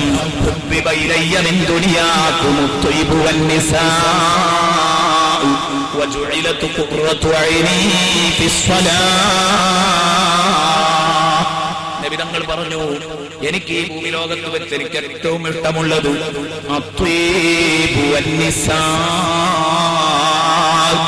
ഒന്ന് സുഗന്ധമാണെന്ന് ഹബീബ് മുഹമ്മദ് റസൂലുള്ളാഹി. രണ്ട് അവകാശങ്ങൾ നിഷേധിക്കപ്പെടുന്ന സഹോദരിമാർ, രാപ്പകലില്ലാതെ കട്ടപ്പെടുന്ന സഹോദരിമാരുടെ കാര്യം ഓർക്കുമ്പോൾ എനിക്ക് വേദന തോന്നുന്നു. അവരോടെനിക്ക് സിമ്പതി തോന്നുന്നു, അവരോടെനിക്ക് സഹതാപം തോന്നുന്നു. ഇതാണ് നബിതങ്ങൾ എനിക്ക് സഹോദരിമാരാണ് ഭൂമിയിൽ ഉത്തമെന്ന് പറഞ്ഞത്. അല്ലാതെ ഈ ഹദീസ് വായിച്ച് നബിതങ്ങളെ ഒരു പെൺപ്രാന്തനാക്കാൻ പാടില്ല. ഇത് ഞാൻ പറയാൻ കാരണം ഈ ശബ്ദം കേൾക്കുമ്പോ ആരെങ്കിലും സംശയിച്ചു പോയെങ്കിൽ എന്റെ കൂട്ടുകാർ ഒന്നുകൂടെ നിങ്ങൾ കടന്നു വരിക. ഹബീബിന്റെ ഹദീസ് വിശദീകരിക്കുന്നു ബഹുമാനപ്പെട്ട ഇസ്മാഈലുൽ ഹഖി റഹ്മത്തുള്ളാഹി അലൈഹി. സുഗന്ധത്തിന്റെ കാര്യം പറയാൻ പറഞ്ഞതാ, പക്ഷെ ചിലപ്പോ ചിലത് പറഞ്ഞാൽ മുങ്ങി അതിൽ പെട്ടതാണ്. ഇത് പറഞ്ഞാൽ നബിതങ്ങൾ പറയുന്നു സുഗന്ധം എനിക്ക് ഇഷ്ടമാണ്, പെണ്ണെനിക്ക് ഇഷ്ടമാണ്, അങ്ങനെയല്ലേ പറഞ്ഞത്? ഇങ്ങനെ ഒരു സദസ്സിൽ ഒരു സഹോദരൻ ഇത് വ്യാഖ്യാനിക്കുകയായിരുന്നു. ഈ ഹദീസ് ഇങ്ങനെ ഓതിയിട്ട് നബിതങ്ങൾ ഒരു പെൺഭ്രാന്തനാണ്, നഫ്സിന്റേതായ ചില ഇച്ഛകളുണ്ട്, അതിൽ നിന്ന് ഒരൊറ്റ കുട്ടിക്കും രക്ഷപ്പെടാൻ കഴിയില്ല. ഇന്നാലിന്ന മഹാനുവരെ രക്ഷപ്പെടാൻ കഴിയില്ല എന്ന് പറഞ്ഞു അല്ലാഹുവിന്റെ ഹബീബിനെയാണ് അവൻ അതുകൊണ്ട് ഉദ്ദേശിച്ചത്. നബിതങ്ങൾക്ക് അടക്കം രക്ഷപ്പെടാൻ കഴിയില്ല. കാരണം നബിയല്ലേ പറഞ്ഞത്, ഇത് പറഞ്ഞ് നബിതങ്ങളെ മാനം കെടുക്കുന്ന രൂപത്തിൽ അവിടെ വിശദീകരണം നടത്തിയപ്പോ ഇത് നേർക്കുനേർ ആ ഹദീസിനെ അങ്ങനെ ഇങ്ങെടുത്ത് ഭാഷാ പണ്ഡിതന്റെ റോളിൽ കൈകാര്യം ചെയ്യുന്ന ഈ ബിദ്അത്തുകാരൻ, ബിദ്അത്തുകാരനല്ലെങ്കിൽ പിന്നെ ആരാ ബിദ്അത്തുകാരൻ? കാരണം ഭാഷാ പണ്ഡിതൻ ഖുർആൻ കേളിയെ പ്രൊഫസർ കാഫിഹെ എന്ന് പറയുന്ന ഹദീസിനും ഖുർആനും ഒക്കെ അർത്ഥം പറയാൻ ഭാഷാ പണ്ഡിതൻ മതി എന്ന് പറയുന്നവർ അവർ തന്നെയാണല്ലോ ഇങ്ങനെയൊക്കെ അർത്ഥം പറയുക. പിന്നെ മാത്രമല്ല നബി സല്ലല്ലാഹു അലൈഹി വസല്ലം തങ്ങളുടെ അടുത്ത് നിന്ന് കുഴപ്പങ്ങളോ അപാകതകളോ ഒന്നും സംഭവിച്ചെങ്കിൽ അവർക്ക് കുഴപ്പമില്ല. അതുകൊണ്ട് ഇങ്ങനെ വ്യാഖ്യാനിക്കാൻ എളുപ്പമായിരിക്കും. അതുകൊണ്ട് ഇത് കണ്ട ഒരു സുന്നി പണ്ഡിതന്റെ മനസ്സ് വേദനിച്ചു. ഞാൻ പറഞ്ഞതല്ല, തഫ്സീർ റൂഹുൽ ബയാനിൽ ബഹുമാനപ്പെട്ട ഇസ്മാഈലുൽ ഹഖി പറയുന്നുണ്ട്. അദ്ദേഹം ചോദിച്ചു, എടോ ആരാണോ ആ വാക്ക് പറഞ്ഞത്? ആര് പറഞ്ഞ വാക്കാണത്? നീ പറഞ്ഞ വാക്കാണോ അത്? അല്ല, ലോകത്തിന്റെ നേതാവ് അഷ്റഫുൽ ഖൽഖ് മുഹമ്മദുർ റസൂലുള്ളാഹി അവിടുത്തെ നബിയുടെ സ്ഥാനത്തോട് യോജിക്കുന്ന രൂപത്തിൽ അതിനെ വ്യാഖ്യാനിക്കും. നബിക്ക് പെണ്ണിനോട് സ്നേഹമാണെന്ന് പറഞ്ഞാൽ അതിന്റെ അർത്ഥം എന്താ? ജീവിക്കാൻ അനുവദിക്കപ്പെടാത്ത പെണ്ണാണ് നബി തങ്ങളുടെ കാലത്തുള്ളത്. ജീവിക്കാൻ സ്വാതന്ത്ര്യം കിട്ടാത്ത പെണ്ണ്, ഇറുസ് നിഷേധിക്കുന്ന പെണ്ണ്, അനന്തര സ്വത്തില്ലാത്ത പെണ്ണ്, ഒരുപാട് അവകാശങ്ങൾ നിഷേധിക്കപ്പെട്ട ആ പാവപ്പെട്ട പെണ്ണിന് വേണ്ടിയാ മുഹമ്മദ് റസൂലുള്ളാഹി. നബി തങ്ങൾ ശബ്ദിക്കുന്നത് അവിടെയാണ്. വേറെ ഒരൊറ്റ കുട്ടിക്കും വേണ്ടിയല്ല ശബ്ദി, വേറെ ഒരു താല്പര്യവും ഇല്ല. അവരോട് എനിക്ക് സഹതാപം തോന്നുന്നു. ഇതാണ് നബി തങ്ങൾ പറഞ്ഞത്. ഇക്കാര്യത്തിൽ അവരോട് എനിക്ക് സ്നേഹമുണ്ടെങ്കിൽ അവർക്ക് ജീവിക്കാൻ അർഹത വാങ്ങിക്കൊടുത്തു, അവകാശം വാങ്ങിക്കൊടുത്തു, അവർക്ക് ഇറുസ് വാങ്ങിക്കൊടുത്തു. അവരെ ഹൈദു രക്തമുള്ളപ്പോൾ ആർത്തവക്കാരികളാണെന്ന കാരണം കൊണ്ട് കുപ്പയിൽ നിർത്തരുതെന്ന് പറഞ്ഞു നബി സല്ലല്ലാഹു അലൈഹി വസല്ലം. അങ്ങനെയാണല്ലോ ഇതിനെ വ്യാഖ്യാനിക്കേണ്ടത് എന്ന് പറഞ്ഞപ്പോ ഇവൻ പറഞ്ഞത്രേ, അതൊക്കെ ദുർവ്യാഖ്യാനങ്ങളല്ലേ, നബിത്രല്ലേ പറഞ്ഞിട്ടുള്ളൂ. ശരിക്കും അങ്ങനെ നബിത്രല്ലേ പറഞ്ഞിട്ടുള്ളൂ, ബാക്കിയുള്ളതൊക്കെ നിങ്ങൾ കൂട്ടിക്കൊടുക്കല്ലേ, അത് നിങ്ങളുടെ വക കൂട്ടിച്ചേർക്കലല്ലേ. ഇങ്ങനെ തന്നെ ഇദ്ദേഹം മനസ്സ് വേദനിച്ചു പഠിച്ചവനെ, ഈ സദസ്സിൽ ഇവന്റെ പ്രസംഗം കേൾക്കുന്ന ഏതെങ്കിലും ഒരു സുഹൃത്തിന്റെ മനസ്സിന് ഹബീബിനെ കുറിച്ച് വേണ്ടാത്ത ചിന്ത കോരിയിടാൻ ഇപ്പഹയന്റെ പ്രസംഗം കൊണ്ടാകുമോ എന്ന ധർമ്മസങ്കടത്തിലിരിക്കുമ്പോഴാണ് അദ്ദേഹം ആ സദസ്സുമായി പിരിഞ്ഞു, പൊട്ടിക്കരഞ്ഞുകൊണ്ട് പിരിഞ്ഞു. അന്നു രാത്രി മുഴുവൻ ഈ ടെൻഷനിൽ മഹാനവർകൾക്ക് ഉറക്കം വന്നില്ല. രാത്രി ഉറങ്ങുമ്പോഴൊക്കെ തോന്നുന്നതാണ്, അപ്പൊ അയാളുടെ ക്ലാസ് കേട്ടാരെങ്കിലും ശില്പായോ അറിയില്ല, ആരെങ്കിലും വിഷമിച്ചോന്നറിയില്ല. ഈ ഒരു വിഷമം മനസ്സിനെ അങ്ങനെ അരട്ടിക്കൊണ്ടിരിക്കാൻ. അങ്ങനെ എപ്പോഴോ ചിന്തിച്ചുകൊണ്ടിരിക്കുന്നതിന്റെ ഇടയിൽ ഏതോ ഒരു നിമിഷത്തിൽ കണ്ണടഞ്ഞത് കണക്ക് അതാ തന്റെ മുമ്പിൽ വരുന്നു സുമുഖനായ ഒരു ചെറുപ്പക്കാരൻ. അതാണ് മുഹമ്മദുർ റസൂലുള്ളാഹി. ഈ സുന്നി പണ്ഡിതൻ കാണുന്നു ഈ കാഴ്ച. എന്നിട്ട് ചോദിച്ചത്രേ, ഓ നിങ്ങൾ വല്ലാതെ വിഷമിച്ചുവല്ലേ എന്നെ ചീത്ത പറഞ്ഞതിന്റെ പേരിൽ, എന്നെ തെറി പറഞ്ഞതിന്റെ പേരിൽ, എന്റെ ഹദീസ് ദുർവ്യാഖ്യാനം ചെയ്തതിന്റെ പേരിൽ നിങ്ങൾ ഖേദിച്ചു, നിങ്ങൾ സങ്കടപ്പെട്ടു, നിങ്ങൾ കരഞ്ഞുവല്ലേ. വേദനിക്കണ്ട, വേദനിക്കണ്ട. അവനെയൊക്കെ നമ്മൾ കൈകാര്യം ചെയ്തിട്ട് മതിയാക്കി തന്നിരിക്കുന്നു. നിങ്ങൾക്ക് അദ്ദേഹത്തെ നമ്മൾ മതിയാക്കി തന്നിരിക്കുന്നു എന്ന് പറഞ്ഞാൽ നമ്മൾ കൈകാര്യം ചെയ്തിട്ടുണ്ട്. അങ്ങനെ ഇദ്ദേഹം ഞെട്ടിങ്ങോട്ട് ഉണർന്നു. നബിതങ്ങളെ സ്വപ്നം കണ്ടാൽ നബിതങ്ങളെ തന്നെയാ കണ്ടത്. നബിതങ്ങൾ പറഞ്ഞ വാക്ക് നബിതങ്ങൾ തന്നെയാ പറഞ്ഞത്. പുറത്തിട്ട് ഇദ്ദേഹം ഇറങ്ങി. ഇവന്റെ വീടറിയാമായിരുന്നു. അവിടെ തേടി പിടിച്ചു ചെന്നു നോക്കുമ്പോ ഇവൻ മറുകയാ, മരിച്ചുപോയി. ആരോ അപരിചിതർ വന്ന് ഇവനെ വെട്ടിക്കൊണ്ടു എന്നാ കേൾക്കുന്നത്. ഇസ്മായിൽ നബി റഹ്മത്തുള്ളാഹി അലൈഹി എന്തേ കാരണം? ഹബീബിനോട് കളിച്ചതാണ്. കൂട്ടത്തിൽ ഒരൊറ്റ കുട്ടിയും അങ്ങനെ അത് മനസ്സിലാക്കില്ല. അതിനുവേണ്ടിയാണ് ഞാൻ ആ ഹദീസിന്റെ ഉദ്ദേശം എന്താണ്, അതിന്റെ ഉദ്ദേശം എന്ന് ചെറുതായി വിശദീകരിച്ചു. അപ്പോൾ നബി സല്ലല്ലാഹു അലൈഹി വസല്ലം തങ്ങൾ ഈ ഹദീസിൽ പറഞ്ഞത് കണ്ടോ നിങ്ങൾ? തങ്ങൾ പറഞ്ഞു, എനിക്ക് ഏറ്റവും ഇഷ്ടപ്പെട്ട സാധനമാണ് സുഗന്ധം. ഈ സുഗന്ധമാണ് ഞാൻ പറഞ്ഞത്. ഭാര്യ ഭർത്താക്കന്മാര് തമ്മിൽ എപ്പോഴും കരുതിയിരിക്കണം എന്ന് റസൂലുള്ളാഹി സ്വല്ലല്ലാഹു അലൈഹി വസല്ലം തങ്ങൾ പഠിപ്പിച്ചത്. ഇങ്ങനെ ഈ ഒരു കാര്യം നമ്മൾ മനസ്സിലാക്കണം. ഭാര്യ ഭർത്താക്കന്മാർ തമ്മിൽ ശുചിത്വം പാലിക്കണമെന്ന് പറയുമ്പോ, രണ്ടുപേരും കുളിക്കണമെന്ന് പറയുമ്പോ, ബ്രഷ് ചെയ്യണമെന്ന് പറയുമ്പോ, ശരീരത്തിലും ഡ്രസ്സിലും വിരിപ്പിലും സുഗന്ധമുണ്ടാവണമെന്ന് പറയുമ്പോ, ഒരാളുടെ വായി നാറിയെങ്കിൽ മറ്റാരെങ്കിലും വിളിച്ചു പറയണമെന്നില്ല. ഒരാളുടെ വായി നാറിയെങ്കിൽ ഭാര്യയുടേത് നാറിയെങ്കിൽ ഭർത്താവോ, ഭർത്താവിന്റേത് നാറിയെങ്കിൽ ഭാര്യയോ പറഞ്ഞോളണമെന്നില്ല. പക്ഷെ അത് സ്വയം കരുതണം. കാരണം അടുപ്പത്തിന് ബ്രേക്ക് അതില്ലാതെയാക്കാനായി പറഞ്ഞത്. നിങ്ങൾ ഹബീബിന്റെ വാക്ക് എത്ര അർത്ഥവത്താണ്. ഒന്നും കൂടെ ഒരു പടിയും കൂടെ നിങ്ങൾ ഇങ്ങോട്ട് ഇറങ്ങി വരൂ. നബി സല്ലല്ലാഹു അലൈഹി വസല്ലം തങ്ങൾ പഠിപ്പിച്ച ഒരു സത്യമുണ്ട്. മഹാന്മാരായ ഫുഖഹാക്കൾ എഴുതുന്നത് കാണാം. കർമ്മശാസ്ത്ര പണ്ഡിതന്മാർ നമ്മെ പഠിപ്പിച്ചു, ഒരു ലൈംഗിക വീഴ്ച കഴിഞ്ഞു, നീയൊന്നുറങ്ങി, പിന്നെ നിനക്ക് നിന്റെ ഭാര്യയുമായി ഒന്നുകൂടെ ബന്ധത്തിൽ ഏർപ്പെടണമെന്ന് തോന്നിയാൽ അപ്പോഴൊന്ന് എഴുന്നേൽക്കാനും വായും കണ്ണും നേരെയാക്കാനും, ഒന്ന് വായിൽ വെള്ളം കൊപ്പിക്കാനും, മുഖം കഴുകാനും, ബ്രഷ് ചെയ്യാനും ഒക്കെ മടിച്ച്, ഇതിനൊക്കെ എണീക്കാൻ മടിച്ച് വീണ്ടും ഒരു പക്ഷേ അതേ രൂപത്തിൽ തന്നെ ഭാര്യ ഭർത്താക്കന്മാർ തമ്മിൽ ബന്ധപ്പെടുന്നവരുണ്ടാകുന്നത് അപകടമാണ്. ഫിഖ്ഹ് ഗ്രന്ഥങ്ങൾ പറഞ്ഞതത്ര ശരി. ഫിഖ്ഹ് ഗ്രന്ഥങ്ങൾ പറഞ്ഞു, ഒരു ലൈംഗിക വീഴ്ച കഴിഞ്ഞ് നീ ഉറങ്ങി എഴുന്നേറ്റ് രണ്ടാമത്തെ ലൈംഗിക വീഴ്ചക്ക് ശേഷിച്ചാൽ നീ ഉദു എടുക്കൽ നിനക്ക് സുന്നത്താണ്. ഉദു എടുക്കൽ സുന്നത്താണ്. ഉദുവെടുക്കുമ്പോ ഈ ഭാഗങ്ങളൊക്കെ ക്ലിയർ ആയി പോയി. നോക്കൂ നിങ്ങൾ, ഫിഖ്ഹിന്റെ എത്രമാത്രമാണ് കർമ്മശാസ്ത്രം, എത്രമാത്രം പ്രസക്തമാണ് എന്ന് നമ്മൾ ഓർക്കണം. ഫിഖ്ഹിന്റെ നൂലാമാലകൾ എന്ന് പറഞ്ഞ് തള്ളുന്ന ഒരു കൂട്ടരുണ്ട്. അവർക്ക് വേണ്ടിയാണ് ഞാനത് പറഞ്ഞത്.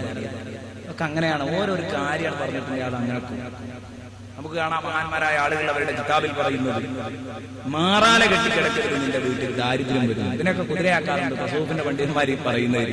മാറാല കെട്ടിക്കിടന്നാലും ദാരിദ്ര്യം വരും, ശുചിത്വം വേണം, അല്ലെങ്കിൽ ദാരിദ്ര്യം വരും. ഉറപ്പല്ലേ? മാറാല തട്ടിയിട്ടില്ലെങ്കിൽ ദാരിദ്ര്യം വരും അവർ പറഞ്ഞു വെച്ചിട്ടുണ്ടെങ്കിൽ അതൊന്നും ചിന്തിക്കാൻ ഇന്നത്തെ ആധുനിക സമൂഹത്തിന് ഒരു പ്രയാസം ഉണ്ടാവില്ല. കാരണം എന്താ, നേരെ കിടക്കുന്നതിന്റെ ബെഡിന്റെ മുകളിലായിരിക്കും ഈ സാധനം. ഈ എട്ടുകാലി, ഈ ചിലന്തി ഇവന്റെ വായിലേക്കും മൂക്കിലേക്കും വിസർജിക്കുന്നു. വലിയ മാരക രോഗങ്ങൾക്ക് ഇവൻ അടിമപ്പെടുന്നു. ഇവനും കുടുംബവും ഒക്കെ രോഗത്തിന് അടിമപ്പെടുന്നു. ഹോസ്പിറ്റലിൽ പോകേണ്ടി വരുന്നു, ലക്ഷങ്ങൾ തുലയുന്നു. ദാരിദ്ര്യം വരുമെന്ന കാര്യം ഉറപ്പല്ലേ?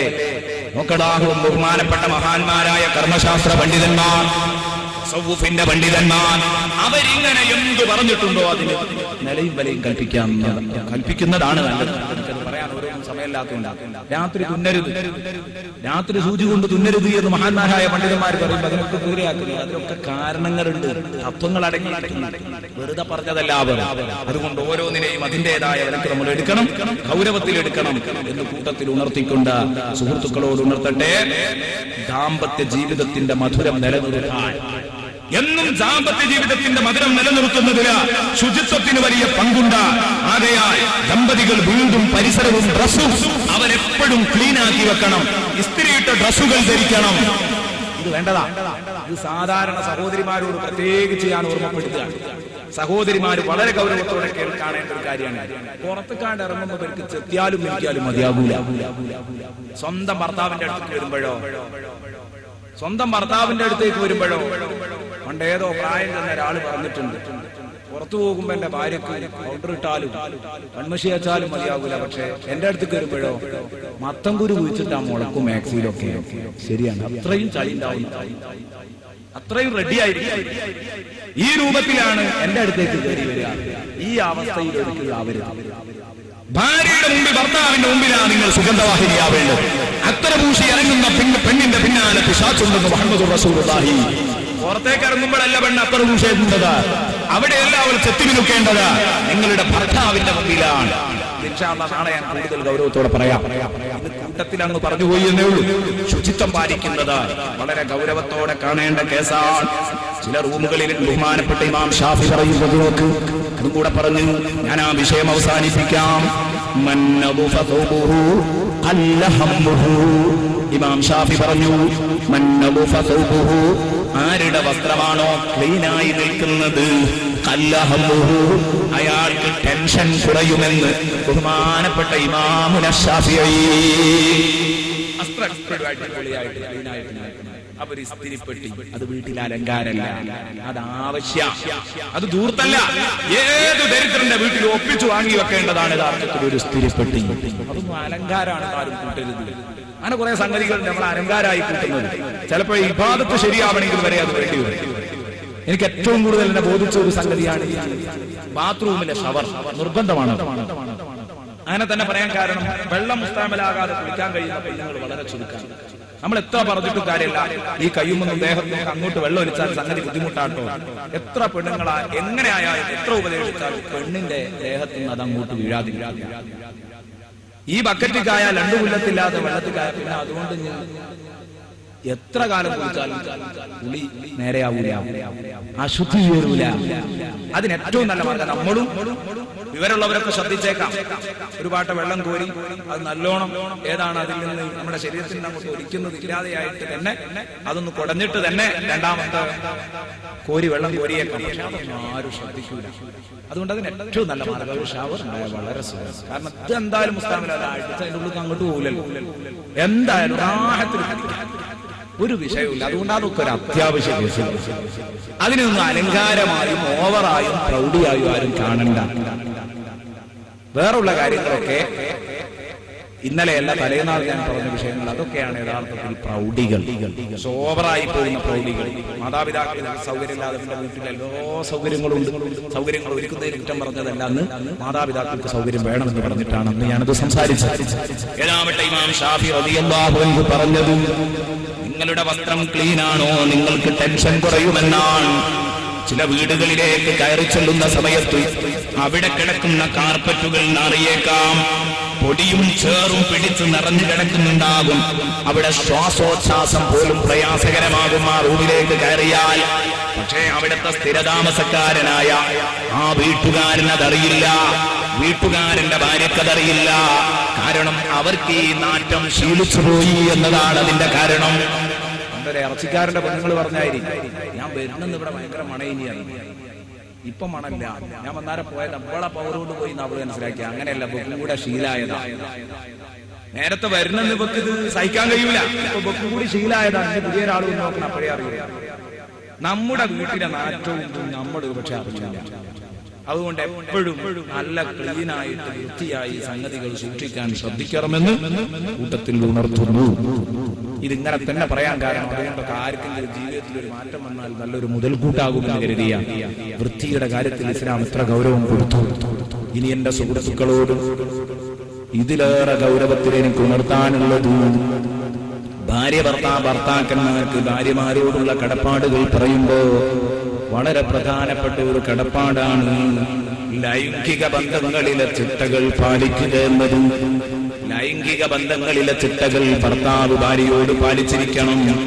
അത് നിർബന്ധമായും പാലിക്കേണ്ടത് തന്നെയാണ്. എന്ന് പറഞ്ഞാൽ ചെറിയ സുന്നത്തുകളാണെന്ന് കരുതി നിങ്ങൾ അതിനെ അവഗണിക്കരുത്. ചെറിയ സുന്നത്തുകളാണെന്ന് കരുതി നിങ്ങൾ ഒരിക്കലും അവഗണിക്കാൻ പാടില്ല. ഇതുപോലെ ഒന്നാമതായി ലൈംഗിക ബന്ധത്തിലേക്ക് കടക്കുന്ന ഭാര്യയും ഭർത്താവും ബിസ്മി ചൊല്ലണമെന്ന് ഹബീബ് മുഹമ്മദുർ റസൂലുള്ളാഹി. കൂട്ടുകാരാ, ഒരു സമയം ഒരു പക്ഷേ നമ്മുടെ ശഹവത്ത്, നമ്മുടെ വികാരം മൂർച്ഛിച്ച് നല്ല പോലെ കത്തിക്കയറിയ വികാരമായിരിക്കും. എന്നാൽ പോലും ദൈവനാമത്തിൽ ഭാര്യയുടെ അടുത്തേക്ക് അടുക്കാൻ മറന്നുപോകരുത്. കാരണം ഞാനിതൊക്കെ പറയുന്നത് ഏതെങ്കിലും ഒരു കുട്ടിക്കൊരു ബോധം വന്നെങ്കിൽ ഇൻഷാ അല്ലാഹ് നമ്മുടെ ദശദിന പ്രഭാഷണം നമുക്ക് മുതലാകും. നബി തങ്ങളുടെ പൊള്ളുന്ന ഹദീസുകളാണ് ഞാൻ പറയുന്ന വിഷയങ്ങൾക്കൊക്കെ ഉദ്ധരിക്കുന്നത്. നബി സല്ലല്ലാഹു അലൈഹി വസല്ലമ പറയുന്നു, ലൗ അന്ന അഹദകും ഇദാ അറാദ അൻ യഅതിയ അഹ്ലഹു ഖാല ബിസ്മില്ലാഹ് اللهم جنبنا الشيطان وجنب الشيطان ما رزقتنا മറ്റൊരു റിപ്പോർട്ടിൽ ഫീമാ റസഖ്തനാ. എന്താണ് വിധങ്ങളിൽ പറഞ്ഞത്? ബീബി പറഞ്ഞു, നിങ്ങളിൽ ഒരാൾ നിങ്ങളുടെ ഭാര്യയെ സമീപിക്കാൻ ഉദ്ദേശിച്ചാൽ, ലൗ അന്ന അഹദകും ഇദാ അറാദ അൻ യഅതിയ അഹ്ലഹു, നിങ്ങളിൽ ഒരാൾ തന്റെ ഭാര്യയുടെ അടുത്ത് ചെല്ലണമെന്ന് ആഗ്രഹിച്ചാൽ, അവളെ സമീപിക്കണമെന്ന് ആഗ്രഹിച്ചാൽ, കാലാവൻ പറഞ്ഞുകൊള്ളട്ടെ, ബിസ്മില്ലാഹ്, അല്ലാഹുവിന്റെ നാമത്തിലാണ് ഞാൻ ഭാര്യയുമായി ബന്ധപ്പെടാൻ തുടങ്ങുന്നത്, സംസർഗത്തിലേർപ്പെടുന്നത്. ദൈവനാമത്തിൽ അവൾ തുടങ്ങണം, അവൻ തുടങ്ങണം, അവളും ഇത് പറയണം, ബിസ്മില്ലാഹ് അല്ലാഹുമ്മ ജന്നിബ്ന ശൈത്താൻ. പടച്ചവനെ, പിശാചിനെ ഞങ്ങളിൽ നിന്ന് അകറ്റി നിർത്തണേ. ഇതാ ഞങ്ങളുടെ മാനസിക ശാരീരിക ദാഹം മുഴുവനും ഞങ്ങൾ തീർക്കാൻ പോകുന്നു. പക്ഷേ ഇവിടെ പിശാചിന്റെ കൂട്ടായ്മ പാടില്ല. അവന്റെ പങ്കാളിത്തമുണ്ടായാൽ ഒരുപക്ഷെ ഒരാൾക്ക് റാഹത്തായി മറ്റേ ആൾക്ക് സന്തോഷമായില്ലെന്ന് വരാം. പിശാചിനെ നീ അകറ്റിപ്പിടിക്കണം റബ്ബേ. ഞങ്ങൾക്ക് പൂർണ്ണ സന്തോഷത്തിന്റെ തടസ്സമാകുന്ന യാതൊരുവിധ കുഴപ്പങ്ങളും ഉണ്ടാകരുത്. ഞങ്ങളുടെ കൂടെ ഈ വിഷയത്തിൽ പിശാചിന്റെ പങ്കാളിത്തം ഉണ്ടാകരുത്. ഞങ്ങളുടെ ഈ വേളയിൽ ഒരുപക്ഷെ നീ ഒരു കുഞ്ഞിനെ ഞങ്ങൾക്ക് തരാൻ ഉദ്ദേശിച്ചിട്ടുണ്ടെങ്കിൽ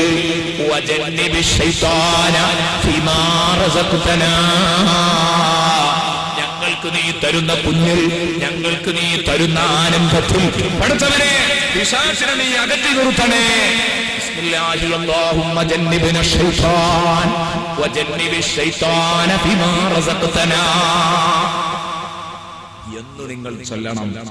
എന്നിട്ട് നബി തങ്ങൾ പറഞ്ഞു, ഇത് നിങ്ങൾ ചൊല്ലിയോ, ഫഇന്നഹു യുഖദ്ദർ ബൈനഹുമാ വലദുൻ ഫീ ദാലിക, നിങ്ങളുടെ ആ സംസർഗത്തിൽ അല്ലാഹു നിങ്ങൾക്കൊരു കുട്ടിയെ കണക്കാക്കുന്നുണ്ടെങ്കിൽ ഫഇന്നഹു യുഖദ്ദർ ബൈനഹുമാ, നിങ്ങൾക്കിടയിൽ കണക്കാക്കപ്പെടുന്നുണ്ടെങ്കിൽ ഫീ ദാലിക, അതിൽ വലതുനൊരു കുട്ടിയെ കണക്കാക്കപ്പെടുന്നുണ്ടെങ്കിൽ, തീരുമാനിക്കപ്പെടുന്നുണ്ടെങ്കിൽ, ലം യദുറഹു ശൈത്വാനു അബദാ, ഒരിക്കലും പൈശാചികത അവനെ വിഷമിപ്പിക്കില്ല, പിശാച് അവനെ വിഷമിപ്പിക്കില്ല. ഹബീബ് മുഹമ്മദ് മുസ്തഫ. നല്ലൊരു കാര്യമാണ്, പക്ഷേ നമ്മളത് ശ്രദ്ധിക്കാറില്ല. കാരണം അതൊക്കെ അങ്ങോട്ട് മറന്നുപോകുന്ന ഒരു അവസ്ഥ ഉണ്ടാകരുത്. ഇതൊക്കെ വളരെ ഗൗരവത്തോടെ കാണണം.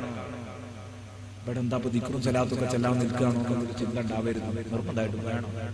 നമ്മുടെ ഭാവിക്ക് വേണ്ടിയാണ് റസൂലുള്ളാഹി തങ്ങൾ പറയുന്നത്. നമ്മുടെ ഗുണത്തിന്, നമ്മുടെ മക്കളെ ഗുണത്തിന്, നമ്മുടെ സന്തോഷത്തിന് അത് നമ്മൾ കൈയൊഴിക്കേണ്ടതില്ല. ഹബീബ് പഠിപ്പിച്ച എല്ലാ കാര്യങ്ങളും നമുക്ക് ചെയ്യാനുള്ളത് തന്നെയാണ്. അതുകൊണ്ട് ഇത് ശ്രദ്ധിക്കുക. ഇതേ രൂപത്തിൽ ഈ ലൈംഗിക ബന്ധത്തിൽ പാലിക്കേണ്ട ചിട്ടകൾ പാലിക്കണമെന്ന് പറയുമ്പോൾ മറ്റൊന്നും ഹബീബ് വളരെ ഗൗരവത്തോടെ പഠിപ്പിച്ച മറ്റൊരു കാര്യം നാണം മറക്കണം എന്ന കാര്യമാണ്. നാണം മറക്കുക. ഭാര്യയും ഭർത്താവും ബന്ധപ്പെടുന്ന സമയത്ത് ഒരു കാര്യമുണ്ട്, കൂട്ടത്തിൽ അതും കൂടെ പറയട്ടെ. അതെന്താ? കുറെ ആളുകൾക്ക് ഇങ്ങനെ സ്വാഭാവികമായിട്ട് തോന്നിയേക്കാം, ഇങ്ങനെയുള്ള ചർച്ച ചെയ്യുമ്പോൾ ഇങ്ങനെ പറയല്ലാതെ യാതൊരു നിർവാഹമില്ല. അതുകൊണ്ടാണ് തുറന്നു പറയേണ്ടത്. റസൂലുള്ളാഹി സ്വല്ലല്ലാഹു അലൈഹി വസല്ലം നമ്മളോട് തുറന്നു പറഞ്ഞ വിഷയം അത് ഞാൻ തുറന്നു പറയാം. കൂടുതൽ വിശദീകരിച്ച് അതിനെ മാനം കെടുക്കാത്ത രൂപത്തിൽ ഞാൻ പറയാൻ നിൽക്കില്ല. നാണം മറക്കണം. ഒരു നൂല് പോലും ഇല്ലാതെ ഭാര്യയും ഭർത്താവും നഗ്നരാകുന്ന അവസ്ഥ പാടില്ല. ചിലർക്ക് ഭാര്യ ഒരു നൂല് പോലുമില്ലാതെ പാടെ നഗ്നരായെങ്കിലേ ഒരു പക്ഷേ അവരുടെ മനസ്സിൽ സമാധാനം വരൂ. അവന് പറയാനുള്ള ന്യായവും എന്തായിരിക്കും? എന്റെ ഭാര്യ എനിക്ക് കണ്ടൂടെ, ജായിസല്ലേ എന്നായിരിക്കും. ജായിസാണ്, ഹറാമൊന്നുമല്ല. മസ്അല ചോദിച്ചാലൊക്കെ റെഡിയാണ്. പക്ഷേ അവന്റെയും ചെവിയിൽ നമുക്ക് ഹബീബിന്റെ ഒരു വാക്യം ഉച്ചരിക്കാനുണ്ട്. ഹബീബ് പഠിപ്പിച്ച സുന്ദരമായ ഒരു തിരുവചനം അവന് നമുക്ക് ഓതിക്കൊടുക്കാം. മാന്യതക്കൊരൽപ്പം കോട്ടം തട്ടിക്കുമിത്. അതുകൊണ്ട് ഹബീബ് പറഞ്ഞത് കേട്ടോ, ഇദാ അതാ അഹദുകും മഹ്ലഹു ഫല്യസ്തതിറാ വലാ യതജറദാ തജറുദൽ ഈറൈൻ. മുഹമ്മദുർ റസൂലുള്ളാഹി തങ്ങൾ പറയുന്നു, ഇദാ അതാ അഹദുകും മഹ്ലഹു, നിങ്ങളിൽ ഒരാൾ തന്റെ ഭാര്യയെ സമീപിച്ചാൽ, ഭാര്യയുടെ അടുത്തു പോയാൽ, അവളുമായി ബന്ധപ്പെടുകയാണെങ്കിൽ അവർ രണ്ടാളും മറഞ്ഞിരിക്കട്ടെ. എന്തെങ്കിലും ഒരു വസ്ത്രം കൊണ്ട് അവർ മറഞ്ഞിരിക്കണം. പൂർണ്ണമായി രണ്ട് കഴുതകൾ നഗ്നരാകുന്നത് പോലെ അവർ നഗ്നരാകരുത്. കഴുതകൾ നഗ്നരാകുന്നത് പോലെ അവർ സാധാരണ കഴുതകൾ തുണിയുടുക്കാറില്ല. അവർ നഗ്നരാകുന്നത് പോലെ നഗ്നരായി ഒരു നൂല് പോലും ധരിക്കാതെ ബന്ധപ്പെട്ടിരുന്നു റസൂലുള്ളാഹി സ്വല്ലല്ലാഹു അലൈഹി വസല്ലം പറയുമ്പോൾ അതിനെന്തോ ഒരർത്ഥം നമ്മൾ കാണണം. അതുകൊണ്ടാണ് ഞാൻ പറഞ്ഞത്, ഒരു നൂല് പോലും ഇല്ലാതെ നഗ്നനാക്കുന്ന അവസ്ഥ ഇല്ലാതിരിക്കുക. നബി സല്ലല്ലാഹു അലൈഹി വസല്ലമ തങ്ങൾ എപ്പോഴും മാന്യമായ സ്വഭാവമേ പുലർത്തു. ഹബീബ് അത്രേ ഹബീബിൽ നിന്നുണ്ടാകൂ, അതേ ഹബീബിന് പറയാൻ കഴിയൂ. അതോടൊപ്പം തന്നെ ബഹുമാനപ്പെട്ട ബീവി ആയിഷ ഹബീബിന്റെ വിശേഷം നമുക്ക് പറഞ്ഞു തരുന്നു. ഹബീബ് പറയുന്നു, ബഹുമാനപ്പെട്ട ബീവി ആയിഷ പറയുന്നു, ഹബീബിന്റെ അവസ്ഥ എന്തായിരുന്നു എന്നറിയോ? മാ റആഹാ മിന്നീ വലാ റഅയ്തുഹാ മിൻ. മാ റആഹാ, ഹബീബ് നാണം കണ്ടിട്ടില്ല. മിന്നീ, എന്റെ നാണം ഹബീബ് കണ്ടിട്ടില്ല. വലാ റഅയ്തുഹാ മിൻഹു, ഞാൻ ഹബീബിന്റേതും കണ്ടിട്ടില്ല എന്ന് ബഹുമാനപ്പെട്ട ബീവി ആയിഷ റളിയല്ലാഹു തആല അൻഹ പറയുന്നുണ്ടെങ്കിൽ അതും നമ്മൾ ശ്രദ്ധിക്കേണ്ട കാര്യം തന്നെയാണ്. അതാ ഞാൻ പറഞ്ഞ വിഷയങ്ങൾ തുറന്നു പറയേണ്ടി വരുന്നു. പിന്നീട് നബി തങ്ങൾ പറയുന്നു, നിങ്ങൾ നിങ്ങളുടെ ഭാര്യമാരുമായി ബന്ധപ്പെടുമ്പോൾ ലൈംഗിക വീഴ്ച ഒരു കടപ്പാടാക്കി മാറ്റരുത്. മറിച്ച് ലൈംഗിക വീഴ്ചയിലേക്ക് കടക്കുന്നതിന്റെ മുമ്പ് അവരോട് തമാശ പറയണം, അവരെ കളിപ്പിക്കണം. അതിന്റെ ആമുഖ പ്രവർത്തനങ്ങൾ നിങ്ങളിൽ നിന്നുണ്ടാവണം. ഇതൊക്കെ കിതാബുകളിൽ ഭംഗിയായി എഴുതി വെച്ചത് കാണാം. നബി സല്ലല്ലാഹു അലൈഹി വസല്ലം ഒരു ഹദീസിലൂടെ പഠിപ്പിച്ചു, സലാസും മിനൽ അജ്സി ഫിർ റജുൽ, 3 കാര്യം പുരുഷന്റെ വീക്ക്നെസ്സുകളിൽ പെട്ടതാണ്. 3 കാര്യം ഒരു മനുഷ്യന്റെ വീക്ക്നെസ്സുകളിൽ പെട്ടതാണ്. അവനെ വിട്ടുപിരിയുക, അവന്റെ പേരും തറവാടും അറിയുന്നതിന്റെ മുമ്പ്. ഇത് മനുഷ്യന്റെ വീക്ക്നെസ് ആണ്. എന്താ തിരിഞ്ഞിട്ടുണ്ടാവല്ലോ, അവിടെയാണ് വിശദീകരിക്കുക. നിങ്ങളൊരു സുഹൃത്തിനെ കാണും, ഒരു അപരിചിതനെ കാണും, നിങ്ങൾക്ക് താല്പര്യമുണ്ട്, ഇയാൾ ആരാന്ന് ചോദിക്കണം, ഇയാൾ അറിയണം, മനസ്സിലാക്കണം. അങ്ങനെ നിങ്ങൾ അടുത്തിരുന്ന് ബസ്സിലൊരു സീറ്റിലായിരുന്നു, ഇറങ്ങുമ്പോഴേക്കും ചോദിക്കണം എന്ന് കരുതി. എത്ര ചോദിച്ചിട്ട് ഇയാൾ അങ്ങോട്ട് എത്തിയില്ല. ഇയാൾക്ക് ഇയാളെ പേരും നാടും ഒക്കെ അറിയുന്നതിന് മുമ്പ് ഇറങ്ങിപ്പോരേണ്ടി വന്നു. ഇതൊരു മനുഷ്യന്റെ പോരായ്മയാണ്. ആളുകളുമായിട്ട് ബന്ധപ്പെടാൻ ഒരു പ്രത്യേക കഴിവേണ്ടി. ആളുകളെ പോലെ പേര് പോലെ തറവാട് പോലെ എല്ലാ ഹിസ്റ്ററികളും പോലെ കയ്യിലായിട്ടില്ല. ഇത് മനുഷ്യന്റെ ഒരു കഴിവാണ്. അതില്ലാത്തത് പോരായ്മയാണെന്നാണ് എനിക്ക് പറയുന്നത്.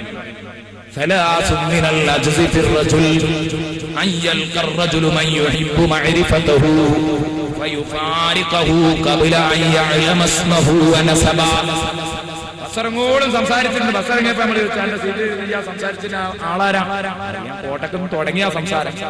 എവിടെ പേരെന്താ ഞാൻ ചോദിച്ചത്, നാടെവിടെയാണ് ചോദിച്ചത്. ഇതൊരു പോരായാണ്. ബാക്കിയുള്ള കാര്യങ്ങളൊക്കെ അയാൾ ചോദിച്ചു, ഇതറിഞ്ഞില്ല. അപ്പൊ ഇത് ഒരു പ്രത്യേക കഴിവാണ്. അത് മനുഷ്യന്റെ കഴിവ് തന്നെയാണ്. വസ്താനി, രണ്ടാമത്തെ വീക്ക്നെസ്, പുരുഷനിലുള്ള രണ്ടാമത്തെ വീക്ക്നെസ് ആരാണെന്നറിയോ?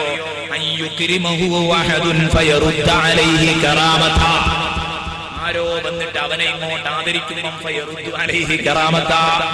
ഇവൻ അവന്റെ ബഹുമാനത്തെ അവഗണിച്ചു കളയുക, അവന്റെ മേലെ തിരിച്ചു കൊടുക്കുക. ഇവൻ ഒരാള് കാര്യമായിട്ട് ബഹുമാനിച്ചു, അപ്പൊ ആ ബഹുമാനത്തെ ഇവൻ ഏത് ചെയ്യുക? ആകെ 5 കാശില്ലാതെ. അത് ശരിയല്ല. ഇവനെ കാര്യമായിട്ട് ഒരാളൊന്ന് ആദരിച്ചു, ബഹുമാനിച്ചു, സ്നേഹിക്കാനൊരു പറഞ്ഞു, എനിക്കാണ്ട് സ്നേഹം ഇത് പറയാൻ പാടില്ല. ഇവനെ ഒരാൾ ആദരിക്കുന്നു, പക്ഷെ ആദരവ് അങ്ങനെ തന്നെ ഒന്ന് തട്ടിക്കളഞ്ഞു. എനിക്കതിന്റെ ആവശ്യമില്ല. ഈ സ്നേഹിച്ചിട്ട് വേണം എന്നെ ഇത്ര ആൾ സ്നേഹിക്കാൻ, ഇത്ര ആൾ ആദരിക്കാൻ.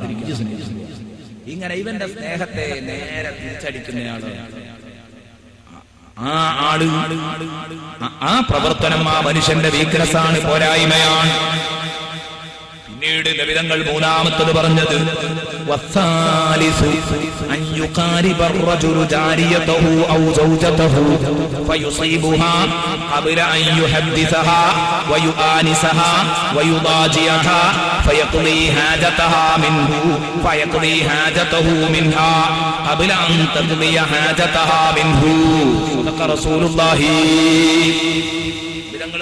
മൂന്നാമത്തെ മനുഷ്യൻ വളരെ വീക്കായ ഒരു മനുഷ്യനുണ്ടെന്ന് പറഞ്ഞല്ലോ. ഏതാണ് മൂന്നാമത്തെ പുരുഷന്റെ ദൗർബല്യം എന്നറിയോ?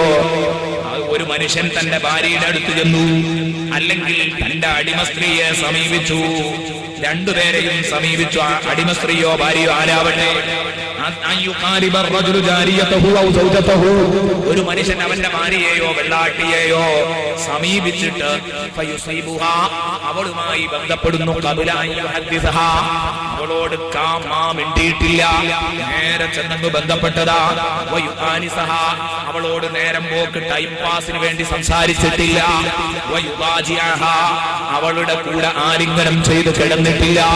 ഈ രൂപത്തില് പറയാതെ, കളിക്കാതെ, ചിരിക്കാതെ പെട്ടെന്ന് സംസർഗത്തിലേക്ക് എടുത്തു ചാടുന്നവൻ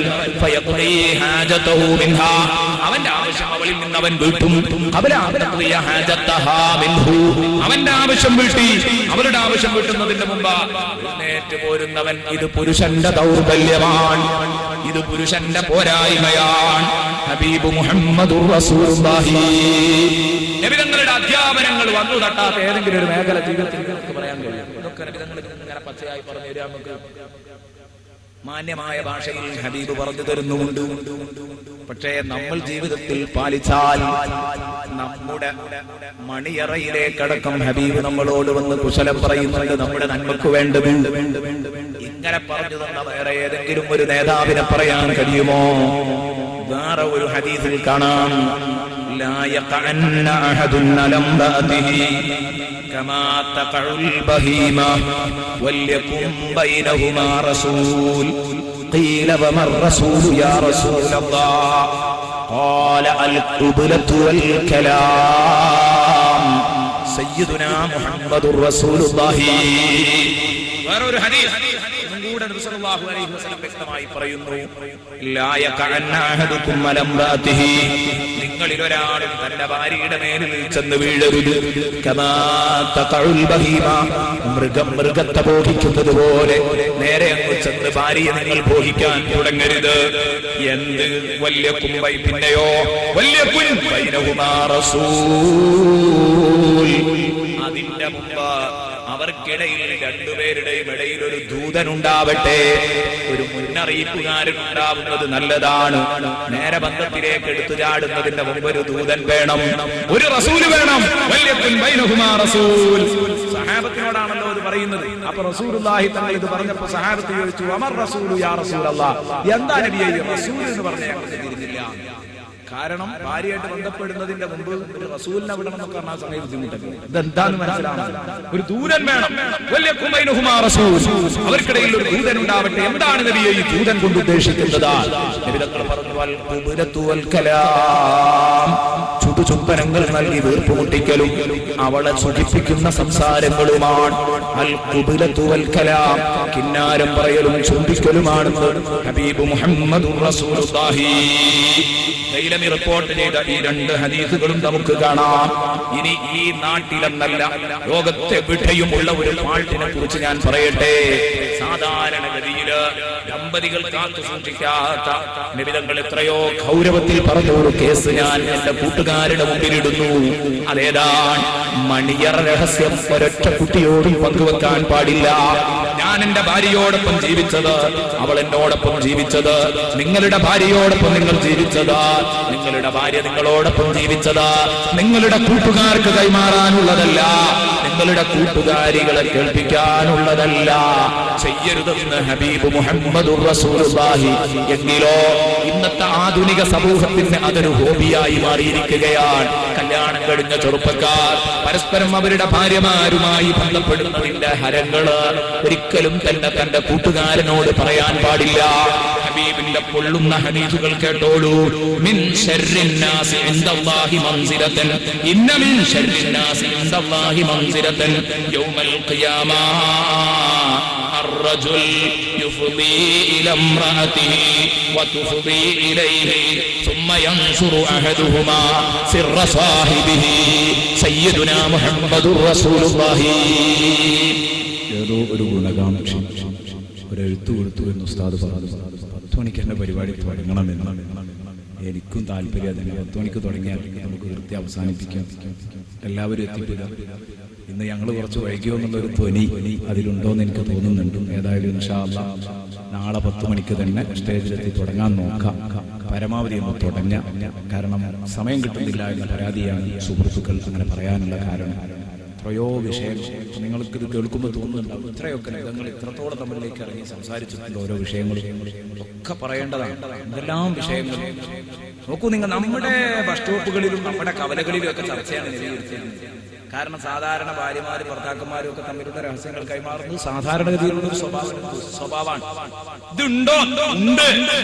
ഇല്ലാന്ന് പറഞ്ഞ് ചിലരൊക്കെ അടക്കി പിടിച്ച് നിന്നപ്പോ അസ്മാ ബീവി അത് പൊട്ടിച്ചു. ഉണ്ട് എന്ന് പറഞ്ഞു. അതൊക്കെ ഹദീസിൽ വന്നിട്ടുണ്ട്. എല്ലാം ഹദീസുകളിൽ നമുക്ക് കാണാൻ കഴിയും.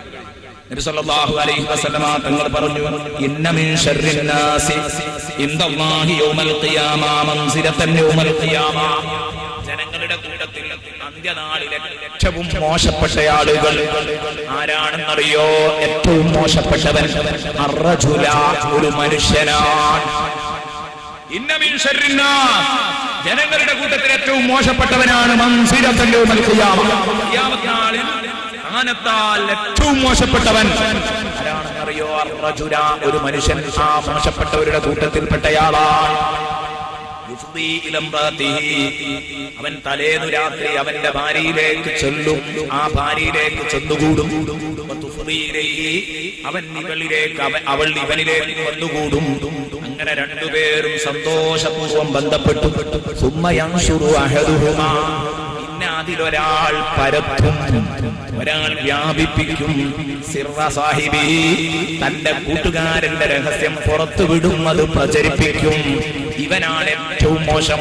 ഒന്നിരിക്കൽ ഭാര്യ ഭർത്താവിന്റേത് അവളുടെ കൂട്ടുകാരികളോട് പറയും, അല്ലെങ്കിൽ ഭർത്താവ് ഭാര്യയുടേത് തന്റെ കൂട്ടുകാരോട് പറയും. അരുത് സുഹൃത്തുക്കളെ, ഒരിക്കലും അരുത്. നബി സല്ലല്ലാഹു അലൈഹി വസല്ലമ തങ്ങൾ വളരെ ഗൗരവത്തിൽ തന്നെയാണ് പറയുന്നത്. അസ്മാഉ ബിൻതു യസീദ് റളിയല്ലാഹു അൻഹ പറയുന്നു, ഞങ്ങൾ ഒരിക്കൽ ഹബീബ് മുഹമ്മദ് മുസ്തഫ തങ്ങളുടെ സദസ്സിലാണ് ഞങ്ങൾ ഇരിക്കുന്നത്. ആ സമയത്ത് അസ്മാ ബീവി തന്നെ പറയുന്നു, ഖാലത്ത് ഇന്നഹാ കാനത്ത് ഇൻദ റസൂലില്ലാഹ് വർരിജാലു വന്നിസാഉ ഖുഊദുൻ ഇൻദഹു സല്ലല്ലാഹു അലൈഹി വസല്ലം. ഞാൻ നബി തങ്ങളുടെ അടുത്താണ് എന്നുള്ള എത്രയോ പുരുഷന്മാരും സ്ത്രീകളും അവിടെയുണ്ട്. നിറഞ്ഞു നിൽക്കുന്ന സദസ്സിനെ നോക്കിയിട്ട് നബി തങ്ങൾ പറഞ്ഞു, ലഅല്ല റജുലൻ, നിങ്ങളിലൊക്കെ ഒരു മനുഷ്യനുണ്ടായേക്കാം, നിങ്ങളുടെ കൂട്ടത്തിൽ ഇങ്ങനെയുള്ള ഒരു മനുഷ്യനുണ്ടായേക്കാം. യഖൂലു, അവൻ പരസ്യമായി വിളിച്ചു പറയും, മാ ഫഅല ബി അഹ്ലിഹി, അവന്റെ കുടുംബത്തോടൊപ്പം ചെയ്ത പണികൾ അവൻ പരസ്യമായി വിളിച്ചു പറയും, അവന്റെ ഭാര്യയോടൊപ്പം ചെയ്ത ഏർപ്പാട്. വലഅല്ല ഇംറഅതൻ തഖൂലു, ഇങ്ങനെ പറയുന്ന പെണ്ണുമുണ്ടായേക്കാം, തഖൂലു മാ ഫഅലതു മഅ സൗജിഹാ, അവളെ ഭർത്താവിനോട് കൂടെ ചെയ്ത ആ രഹസ്യ പ്രവർത്തനങ്ങൾ വിളിച്ചു പറയുന്ന പെണ്ണുമുണ്ടാകാം. ഫഅറമ്മൽ ഖൗമു ഫഅറമ്മൽ ഖൗമു, ജനങ്ങളെല്ലാം മൗനം ദീക്ഷിച്ചു, ആരും മിണ്ടിയില്ല. അങ്ങനെ ആരെങ്കിലും ഒക്കെ കൂട്ടത്തിൽ ഉണ്ടാവാം നബി സല്ലല്ലാഹു അലൈഹി വസല്ലം പറഞ്ഞു. എനിക്ക് അതിന്റെ ഗൗരവം പറയാനാണ് നബി പറഞ്ഞത്. എല്ലാവരും മിണ്ടാതിരുന്ന നമ്മളൊന്നും അതിന്റെ ആളുകളല്ല, കാരണം മാനക്കേടുള്ള വിഷയമായതുകൊണ്ട് ഒറ്റ കുട്ടിയും മിണ്ടില്ല. അപ്പോഴാണ് ആയിഷ ബീവി പറയുന്നത്, അസ്മാ ബീവി പറയുന്നത്, ഞാൻ അത് കേട്ടപ്പോൾ എഴുന്നേറ്റ് നിന്നിട്ട് പറഞ്ഞു, യാ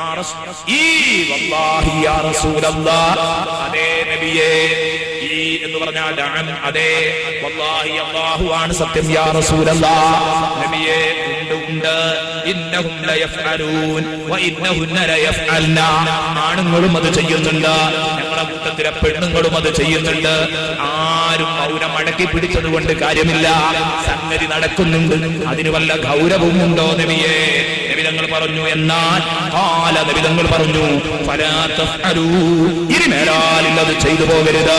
ഭാര്യ ഭർത്താവിന്റെ രഹസ്യമോ ഭർത്താവ് ഭാര്യയുടെ രഹസ്യമോ ഒരു കാരണവശാലും പുറത്തുവിടരുത്. അതിന്റെ ഉദാഹരണം ഏതുപോലെയാണെന്നറിയോ?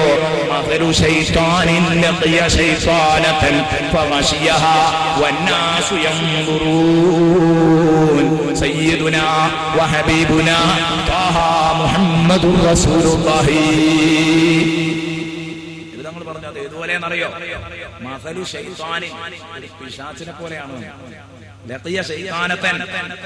അവനൊരു പെൺപിശാചിനെ കണ്ടു, ഒരു ആൺപിശാച് ഒരു പെൺപിശാചിനെ കണ്ടു, ബന്ധപ്പെട്ടു, അവളെ ബന്ധപ്പെട്ടു. ജനങ്ങളെ പരസ്യമായിട്ട് നോക്കി നിൽക്കുന്നു. അതേ രൂപത്തിലാണ് യഥാർത്ഥത്തിൽ എന്ന് പറഞ്ഞാൽ അങ്ങാടിയിലിറങ്ങി സംസർഗം നടത്തുന്നതിന് തുല്യമാണ്. തലേന്ന് വളരെ രഹസ്യമായി നടന്ന ഏർപ്പാട് പിറ്റേന്ന് എല്ലാ ജനങ്ങളിലും എത്തിക്കാന്ന് പറഞ്ഞത് അതിലേറെ നല്ലത് അങ്ങാടിയിലേക്ക് ഇറങ്ങലാണ്. അതാണ് ഹദീസിന്റെ എത്ര മോശപ്പെട്ട ഏർപ്പാട്, എത്ര മോശപ്പെട്ട ഏർപ്പാടാണ് കണ്ടോ നിങ്ങൾ. ഇത്തരത്തിലുള്ള കാര്യങ്ങളിൽ വരെ നമ്മുടെ കാര്യങ്ങൾ നമ്മൾ ശ്രദ്ധിക്കേണ്ടതുണ്ട്.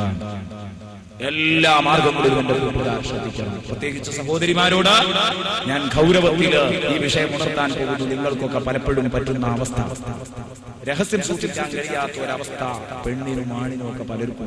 ചിലർക്ക് പെണ്ണുങ്ങൾക്ക് ചിലർക്ക് ആണുങ്ങൾ. പെണ്ണാണെങ്കിൽ എന്തായാലും പ്രത്യേകിച്ച് അങ്ങനെ ആയിരിക്കും. ആണുങ്ങളോടും പറയാനുള്ളത്, പെണ്ണാണ് വർഗം മനസ്സിലാക്കിയിട്ട് രഹസ്യം പറയാൻ സമയമല്ല. കുറെ ഉദാഹരണങ്ങൾ നമ്മൾ പണ്ടേ കേൾക്കുന്ന കുറെ ഫലിതങ്ങളും ഇതുമൊക്കെ ഞാനത് പറയാൻ ഉദ്ദേശിച്ചിട്ടില്ല നേരത്തെ തന്നെ. കാരണം നമുക്ക് എത്രയോ വിഷയങ്ങൾ, മൂല്യങ്ങൾ തന്നെ പറയാനുണ്ട്. ഖുർആനും സുന്നത്തും അതുമായി ബന്ധപ്പെട്ട സംഭവങ്ങളും തന്നെ പറയാനും. അതുകൊണ്ടൊന്നും പറയേണ്ടതില്ല. നേരത്തെ നമ്മൾ കേട്ടുവരുന്നത് പെണ്ണ് എന്ന് പറഞ്ഞാൽ അങ്ങനെയാണ്, എന്ത് കിട്ടിയാലും ആ പെണ്ണിനെ അത് വിട്ടിട്ടുണ്ടെങ്കിൽ ഒരു സമാധാനമാവില്ല. പെണ്ണിനെ വിശ്വസിച്ച് ആരെങ്കിലും എന്തെങ്കിലും പറഞ്ഞാലോ പെട്ടുപോകും. അവർക്കത് പുറത്തു വിടാഞ്ഞാൽ അവരുടെ മനസ്സ് സമ്മതിക്കൂല. എന്തെങ്കിലും അതുകൊണ്ട് കാര്യപ്രസക്തമായ കാര്യങ്ങൾ എന്തെങ്കിലും വലിയ തെറ്റോ കുറ്റമോ ഒക്കെ ചെയ്തിട്ടുണ്ടെങ്കിൽ, പുറത്തറിയാൻ പറ്റാത്ത, മനുഷ്യനറിയാൻ പറ്റാത്ത തെറ്റോ കുറ്റമോ ഒക്കെ ചെയ്തിട്ടുണ്ടെങ്കിൽ ഒറ്റ കുട്ടിയോടും ഉണ്ടായിരിക്കലാണ്. പ്രത്യേകിച്ച് ചിലരുണ്ട് ഭാര്യമാര്, അവളെന്റെ സ്വന്തം ആളല്ലേ എന്ന് വിചാരിച്ചിട്ടൊക്കെ കൊടുക്കാറുണ്ട്. സംഗതി വലിയ അപകടത്തിലായിരിക്കും. വലിയ അപകടത്തിലായിരിക്കും. ഒരാളങ്ങനെ ഒരു പെണ്ണിനെ കുറിച്ച് അയാളുടെ പെണ്ണിനെ കുറിച്ച് നല്ലത് ധരിച്ചു എന്ന് പറയുന്നത് കേട്ടിട്ടുണ്ട്. നല്ലത് ധരിച്ചു, എന്റെ പെണ്ണൊരിക്കലും രഹസ്യം പുറത്തില്ല. അപ്പൊ ഒരാൾ പറഞ്ഞു, ചങ്ങായി അതാണ് വിട്ടാളാണ്, ഹൽക്കില് മുഴല്ലാത്ത ജാതിയാണോ അത് പുറത്തു വിടുന്ന ഉറപ്പാണ്, രഹസ്യം പുറത്തു വിടാതിരിക്കില്ല. എന്റെ പെണ്ണിനെ ഇന്ന് വരെ വിടൂല ഉറപ്പാണ്. ഇയാള് പെണ്ണിനെ ഒന്ന് അമിതമായി നമ്പിപ്പോയി. ഇയാള് പറഞ്ഞു, ഈ വേണമെങ്കിൽ ഒരു ടെസ്റ്റ് നടത്തിക്കോ എന്ന് പറഞ്ഞു. ഇയാൾ അത് ടെസ്റ്റ് നടത്താൻ വിചാരിച്ചു. വളരെ രഹസ്യമായി സൂക്ഷിക്കേണ്ട ഒരു കാര്യം. ഇയാളൊരു ദിവസം ഭാര്യ വീട്ടിലേക്ക് ചെന്നു. അന്ന് ഇയാള് വെള്ളവും ഭക്ഷണവും കാര്യവും ഒന്നും കഴിച്ചില്ല. വളരെ സ്വകാര്യമായിട്ട് ഇയാളൊരു ചുടുവെള്ളം പോലും കുടിക്കുന്നില്ല. ഒന്നും കഴിക്കാത്തില്ല. എന്റെ ഉമ്മാക്ക് വിഷമമുണ്ട്, ഒന്നും കഴിക്കാതെ അല്ല ഒന്നും വേണ്ടാത്തതുകൊണ്ട് അല്ല, എന്താ കാര്യം പറയാം, എനിക്ക് ഒരു രഹസ്യ രോഗമുണ്ട്, അതുകൊണ്ടാണ് ഞാൻ ചെയ്യാനുള്ള കാര്യം. ഇയാൾ വെറുതെ ഒന്ന് പരീക്ഷിച്ചതാ. എന്താ രഹസ്യ രോഗം? ഇവള് കൂടെ കൂടെ എന്നോട് പറയാൻ പറ്റില്ല, 4 ആളെ അറിഞ്ഞാൽ മോശം, അതുകൊണ്ടാണ്.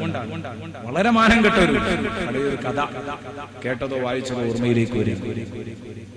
അപ്പൊ ഇവള് പറഞ്ഞു, ഞാൻ ഇന്ന് വരെ നിങ്ങൾ എന്നോട് ഒരു കാര്യം പറഞ്ഞിട്ട് ഞാൻ പുറത്തു വിട്ടിട്ടുണ്ട്. അങ്ങനെയൊക്കെ പെണ്ണുങ്ങൾ പറയും, പക്ഷെ കിട്ടുകൊണ്ട അതും അതിൽ അങ്ങേപ്പുറമൊക്കെ പറയും. അപ്പൊ എന്ത് ചെയ്യുന്നു? ഇതൊക്കെയാണ് കേട്ടപ്പോ ഇയാൾക്ക് ശരിയല്ല. ഇയാൾ ഏതായാലും പരീക്ഷിക്കാൻ ഉദ്ദേശിച്ചതുമാണ്. ഇയാള് പറഞ്ഞു, എനിക്കൊരു കുഴപ്പമുണ്ട്, വളരെ രഹസ്യരോഗം. ഞാൻ കൊല്ലത്തിലൊരു തവണ എനിക്കൊരു ചെറിയ സോക്കേട്. അതെന്താ? ഇയാൾ വളരെ മനുഷ്യൻ കേൾക്കാൻ പറ്റാത്ത വിഷയമാണ്. കൊല്ലത്തിലൊരു തവണ ഒരു കോഴിമുട്ട ഒരു വളരെ മോശപ്പെട്ട ഒരു കാര്യം. അത് ഈ ഒരൊറ്റ കുട്ടിയോടും പറയരുത്. ഒറ്റ കുട്ടിയോട് പറയാം, അന്ന് പിന്നെ ഞാനൊന്നും കഴിക്കില്ല. ഇത് കേട്ടതോടുകൂടി പിന്നെ ഇവിടെ ടെൻഷൻ ഉണ്ടായി. യാതൊരു പുതിയാപ്പിളിനെയാണ് എനിക്ക് ഇങ്ങനെ കൊല്ലത്തിലൊരു സോക്കേടുള്ള പുതിയാപ്പിളിനെ ഇവിടെ ടെൻഷൻ മുഴുവതാ. പിന്നെ പിറ്റേന്ന് കുളക്കടവൊക്കെ ചെന്നപ്പോ കുളിക്കാൻ വേണ്ടി കുളിക്കടവ് പുറത്തുങ്ങ ചെന്നപ്പോ അവിടത്തേക്ക് ഇറങ്ങി വരുന്നു അയൽക്കാരി ഹഫ്സ. അവളുമായിട്ട് സംസാരിച്ചു. അവള് ചോദിച്ചു, എന്താ മൈമൂനാണ്, കണ്ടിട്ടൊരു ടെൻഷൻ തോന്നുന്നു മുഖത്തിന്, എന്തോ ഒരു വിഷമമുള്ളതുപോലെ. എന്ത് ഇന്നലെ പുതിയാപ്പിള വന്നിട്ടില്ല? പുതിയാപ്പിളെ പിന്നെ എന്താ എനിക്കൊരു വിഷമം? ഒന്നുമില്ല. പിന്നെയും ഒന്നുമില്ല, പുതിയാപ്പിള സുഖല്ല. ഞാൻ ആലോചിച്ചിട്ട് എനിക്ക് ടെൻഷൻ. എന്താ ഈ സ്വത്ത് എന്നോട് ഒരൊറ്റ കുട്ടിയോട് പറയരുത് എന്ന് പറഞ്ഞതാണ്. അതുകൊണ്ടാണ് നമ്മൾ ഒരു ക്ലാസ്സിൽ ഒപ്പം ഒരു വെഞ്ചുമരി ഇരുന്നല്ലേ പഠിച്ചത്. എന്നോടെന്താ അപ്പോഴേക്ക് ഇവിടെ പറഞ്ഞു, എന്നാലേ ഈ ഒരു കുട്ടിനോട് ഇത് പറയുന്നു. കാരണം പുതിയാപ്പിള അത്രയും കണ്ടീഷനോടുകൂടി എനിക്ക് പറഞ്ഞു തന്നു, ഈ ഒരു കുട്ടിനോടും പറയുന്നു. ശരി, ഞാൻ ഏറ്റെടുത്തു. അവൾ അത് പറഞ്ഞു കൊടുത്തു. ഇവള് തന്നെ നോച്ചു. കാരണം ഇവൾക്ക് ദാഗ പുതുമയായിട്ടില്ല. അത് കഴിഞ്ഞ് പിന്നെ ഇവള് പുരയ്ക്ക് പോയി. അപ്പം തന്നെ ഇവളുടെ തൊട്ടടുത്ത് വേറെ അയലൊക്കെ വേറെ പെണ്ണ് വന്നു.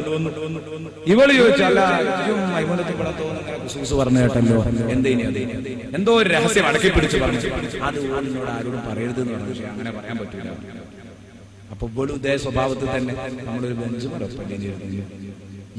എന്നോട് എന്തിനാ അങ്ങനെ പറഞ്ഞു. ചുരുക്കത്തിൽ അത് പിന്നീട് പോയി എല്ലായിടത്തും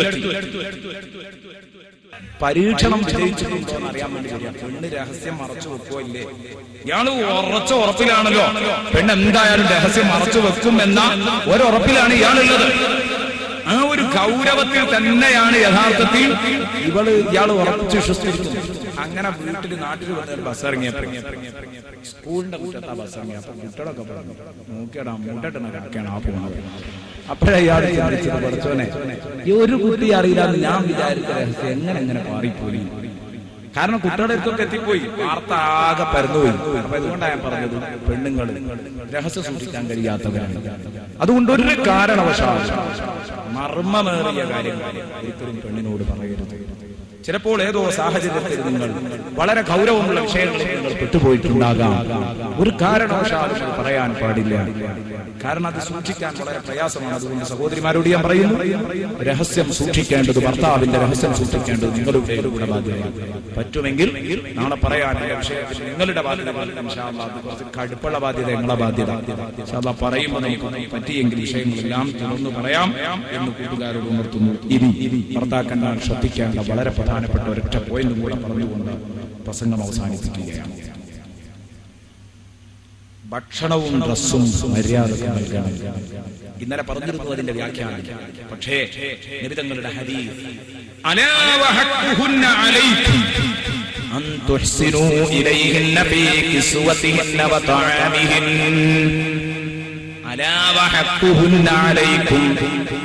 നബി തങ്ങൾ പറഞ്ഞു, അറിയണം, ഭാര്യമാർക്ക് നിങ്ങളുടെ മേലിലുള്ള അവകാശം, നിങ്ങൾക്ക് ഭാര്യമാരോടുള്ള ബാധ്യത. അൻ തുഹ്സിനൂ ഇലൈഹിന്ന ഫീ കിസ്വതിഹിന്ന വതഅമിഹിൻ. അവരുടെ ഡ്രസ്സിന്റെയും ഫുഡിന്റെയും കാര്യത്തിൽ നിങ്ങൾ നന്നായി ശ്രദ്ധിക്കണം. നല്ലപോലെ ഭക്ഷണം കൊടുക്കണം, നല്ലപോലെ വെള്ളം, നല്ലപോലെ ഡ്രസ് വാങ്ങി കൊടുക്കണം. ആ ബാധ്യതകൾ നിങ്ങൾ നിർവഹിച്ചേ പറ്റൂ. കീറിയത് തന്നെ അവൾ തുന്നിയൊപ്പിക്കട്ടെ എന്ന ശൈലി പറ്റില്ല. വീട്ടിലെ അംഗങ്ങൾക്ക് മതിയാകാത്ത രൂപത്തില് ഒരിക്കലും സാധനം എത്തിച്ചാൽ പോരാ. എല്ലാവർക്കും മതിയാകുന്ന രൂപത്തിൽ സാധനം എത്തിക്കണം. ഖുർആൻ പറഞ്ഞു, പെണ്ണെന്ന് പറയുന്നത് ബാധ്യതകൾ മാത്രമുള്ളവളല്ല, അവൾക്ക് അവകാശങ്ങളുമുണ്ട്. ബാധ്യതകളുള്ളതുപോലെ അവകാശങ്ങളുമുള്ളവരാണ് പെണ്ണ്. ഫലഹുന്ന മിസ്ലു മാ അലൈഹിൻ. ഖുർആൻ പറഞ്ഞു, ഫലഹുന്ന, അവർക്ക് കിട്ടേണ്ടതായ ചില അവകാശങ്ങളുണ്ട്. ഏതുപോലെ? മിസ്ലു മാ അലൈഹിന്ന, അവർക്കുള്ള ബാധ്യത പോലെ തന്നെ അവർക്ക് അവകാശങ്ങളുമുണ്ടെന്ന് വിശുദ്ധ ഖുർആനിൽ അല്ലാഹു സുബ്ഹാനഹു വ തആല ഉണർത്തുകയുണ്ടായി. ഫലഹുന്ന മിസ്ലു മാ അലൈഹിൻ. ഖുർആൻ പറഞ്ഞത് വളരെ ശ്രദ്ധേയമാണ്. ബാധ്യതകൾ ഉള്ളതുപോലെ അവകാശങ്ങളുണ്ട് അവർക്കെന്ന് പറഞ്ഞത്. ഈ ഒരു കാര്യം നമ്മൾ ഓർക്കുക. തന്റെ സ്വന്തം ഭാര്യയുടെ ദുസ്വഭാവത്തെ ചൊല്ലി ബഹുമാനപ്പെട്ട ഉമർ ഇബ്നുൽ ഖത്താബ് റളിയല്ലാഹു അൻഹുവിന്റെ അടുത്ത് കേസ് പറയാനെത്തിയ ആ സഹോദരൻ കടന്നു വരുമ്പോ ഉമർ റളിയല്ലാഹു അൻഹുവിന്റെ ഭാര്യമാർ ുവിനെ നിർത്തിപ്പൊരിക്കുകയാണ്. എനിക്ക് ചെലവ് തന്നത് മതിയായില്ല, എനിക്ക് ഡ്രസ് എടുത്തത് മതിയായില്ല, എനിക്ക് ആനുകൂല്യം കിട്ടിയില്ല എന്ന് തന്റെ ഭാര്യമാര് നാലു ഭാഗത്തു നിന്ന് ഉമറിനെ ചോദ്യം ചെയ്യുമ്പോൾ ബഹുമാനപ്പെട്ട ഉമർ ഇബ്നുൽ ഖത്താബ് റളിയല്ലാഹു അൻഹു മിണ്ടുന്നില്ല. അതാ വളരെ അടങ്ങിയിരിക്കുന്നു ഉമർ ഇബ്നുൽ ഖത്താബ്. സൈലന്റ് ആണ് ഉമർ ഇബ്നുൽ ഖത്താബ്. ഈ രംഗം കണ്ടപ്പോ ഈ സാധുവായ മനുഷ്യൻ ഉമർ റളിയല്ലാഹു അൻഹുവിന്റെ വീട്ടുമുറ്റത്ത് വരെ എത്തിയതാണ്. വേണ്ട, ഇനി ഞാൻ ഇതിൽ ഇടപെടേണ്ടതില്ല, ഞാൻ തിരിച്ചു പോകട്ടെ എന്ന് കരുതിയിട്ട് പെണ്ണ് തിരിച്ചു പോകുകയാ. ഈ സഹോദരൻ തിരിച്ചു പോകുകയാണ്. ആ രംഗം ഉമർ ഇബ്നുൽ ഖത്താബ് കണ്ടപ്പോ വിളിച്ചു, വാ ഇവിടെ വാ എന്ന് പറഞ്ഞ് വിളിച്ചിട്ട് ബഹുമാനപ്പെട്ട ഉമർ ഇബ്നുൽ ഖത്താബ് റളിയല്ലാഹു അൻഹു ചോദിച്ചു, സുഹൃത്തേ, എന്റെ വീട്ടിൽ കയറി വന്നിട്ട് എന്നോടൊന്നും പറയാതെ നിങ്ങൾ തിരിച്ചു പോകുന്നതെന്താ? അമീറുൽ മുഅ്മിനീൻ, ഞാൻ വന്നിരുന്നതേ എന്റെ പെണ്ണുങ്ങൾ തീരെ സുഖല്ല, അവളും ഞാനുമായിട്ട് തോന്നില്ല. ആ കേസ് പറയാൻ വേണ്ടി വന്നതാണ്. അവള് കൊടുത്തിട്ട് തികയുന്നില്ല എന്ന് എപ്പോഴും പറയുന്നു. കൊടുത്തിട്ട് തികയുന്നില്ല, അത് പറയാൻ വേണ്ടി നിങ്ങളടുത്ത് വല്ല പരിഹാരം ഉണ്ടാവുമെന്ന് നോക്കാൻ വേണ്ടി വന്നതാണ്. അപ്പൊ നിങ്ങളെ ഭാര്യമാര് അതിലും വലിയ പഠിപ്പിക്കലാണ് നിങ്ങളെ. പിന്നെ ഇപ്പൊ നിങ്ങളോട് പറഞ്ഞിട്ട് കാര്യമില്ലല്ലോ എന്ന് വിചാരിച്ച് ഞാൻ പോയതാണ്. ഇവിടെ ഒന്ന് നോക്കുമ്പോ നിങ്ങളെ ഭാര്യമാര് അതിലേറെ ഉഷാർ. പിന്നെ ആരോടാ ഞാൻ സങ്കടം പറയുന്നത്? അപ്പോഴാണ് ഇരുത്തിയെന്ന് കൊടുത്തു ഉപദേശം. ഇത് എന്റെ പ്രിയപ്പെട്ട സഹോദരന്മാരുടെ കൽബിലേക്ക് കയറണം. മോനെ, അവരെന്നോട് അവകാശങ്ങൾ ചോദിക്കുന്നുണ്ട്, പോരാ പോരാ എന്ന് പറയുന്നുണ്ട്. പക്ഷേ അവരെനിക്ക് ഒരുപാട് ചെയ്തു തരുന്നുണ്ട്. അതുകൊണ്ടാണ് ഞാൻ അവരോട് പ്രതികരിക്കാത്തത്. എന്താ പ്രതികരിക്കാത്തതെന്നല്ലേ നിന്റെ ചോദ്യം? അവർ വേണ്ട, അവർ ചെയ്യേണ്ടതല്ലാത്ത കുറെ കാര്യങ്ങൾ അവരെന്നോട് സഹകരിച്ച് ചെയ്യുന്നുണ്ട്. ഉദാഹരണത്തിന്, എന്റെ മക്കളെ നോക്കേണ്ടത് ഞാനാണ്, അവരെ വിദ്യാഭ്യാസം ചെയ്യിക്കേണ്ടത് ഞാനാണ്, അവരെ സംസ്കാരം പഠിപ്പിക്കേണ്ടത് ഞാനാണ്, അവർക്ക് ഭക്ഷണം കൊടുക്കേണ്ടത് ഞാനാണ്.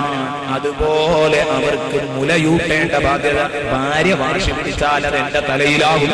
എല്ലാമാണ്. ആ മുല അവൾ ഊട്ടുന്നുണ്ട്, ഭക്ഷണം അവൾ കൊടുക്കുന്നുണ്ട്, മാലിന്യങ്ങളിൽ നിന്ന് അവൾ ശുദ്ധിയാക്കുന്നുണ്ട്. ആ എന്റെ മക്കളെ വേണ്ടതുപോലെ സംസ്കാരത്തിൽ അവൾ ആ ഭാര്യമാര് പോറ്റി വളർത്തുന്നുണ്ട്. അപ്പോഴാണ് അതിന്റെ ഒക്കെ പുറമെ അവൾ എന്റെ വസ്ത്രം അലക്കിത്തരുന്നുണ്ട്. എനിക്ക് എന്റെ വസ്ത്രം അവൾ അലക്കിത്തരേണ്ടതില്ല, തിരിച്ചെനിക്ക് അങ്ങോട്ടാണ് ബാധ്യതയുള്ളതെങ്കിൽ ഇതാ അവൾ എന്റെ വസ്ത്രം അലക്കിത്തരുന്നുണ്ടെങ്കിൽ പിന്നീട് കുറെയൊക്കെ കണ്ടില്ല കേട്ടില്ല എന്ന് വെക്കേണ്ടി വരും സുഹൃത്തേ. അതുകൊണ്ടാണ് വല്ലാതെ ചെയ്തു വരുന്നുണ്ട്. കുറെയൊക്കെ അപാകതകൾ ഉണ്ടാവുക, കണ്ടില്ല കേട്ടില്ല എന്ന് വെച്ച് നിൽക്കുക, അതല്ലേ ഭംഗിയെന്ന് വെച്ചു. അപ്പൊ ഇയാള് പറഞ്ഞു, അതാണ് അപ്പൊ നിങ്ങളെ പ്രശ്നം. നിങ്ങളെ വസ്ത്രം അലക്കി തരുന്നോണ്ട്, നിങ്ങൾക്ക് നേരത്തിന് ഭക്ഷണം ഉണ്ടാക്കി തരുന്നോണ്ടൊക്കെ ഇതൊക്കെ ഇപ്പൊ നമ്മളെ വീട്ടിലും ചെയ്യുന്നുണ്ട്, ചെയ്യൂരെങ്കിൽ അത് ചെയ്യിപ്പിക്കലുണ്ട്. അതാണ് നമ്മുടെ ശൈലി. എന്നിട്ടാണോ അപ്പൊ ഞാൻ കേസ് പറയാൻ? എന്നാ ശരി, ഞാൻ പോയിക്കോളാം.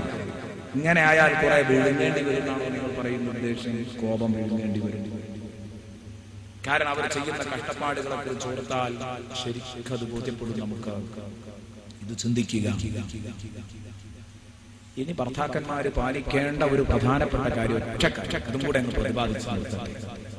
സൂറത്തു നിസായിലെ 34-35 വചനങ്ങൾ. ഭാര്യയും ഭർത്താവും ഒരിക്കലും പൊട്ടാത്ത ബന്ധമാണ്.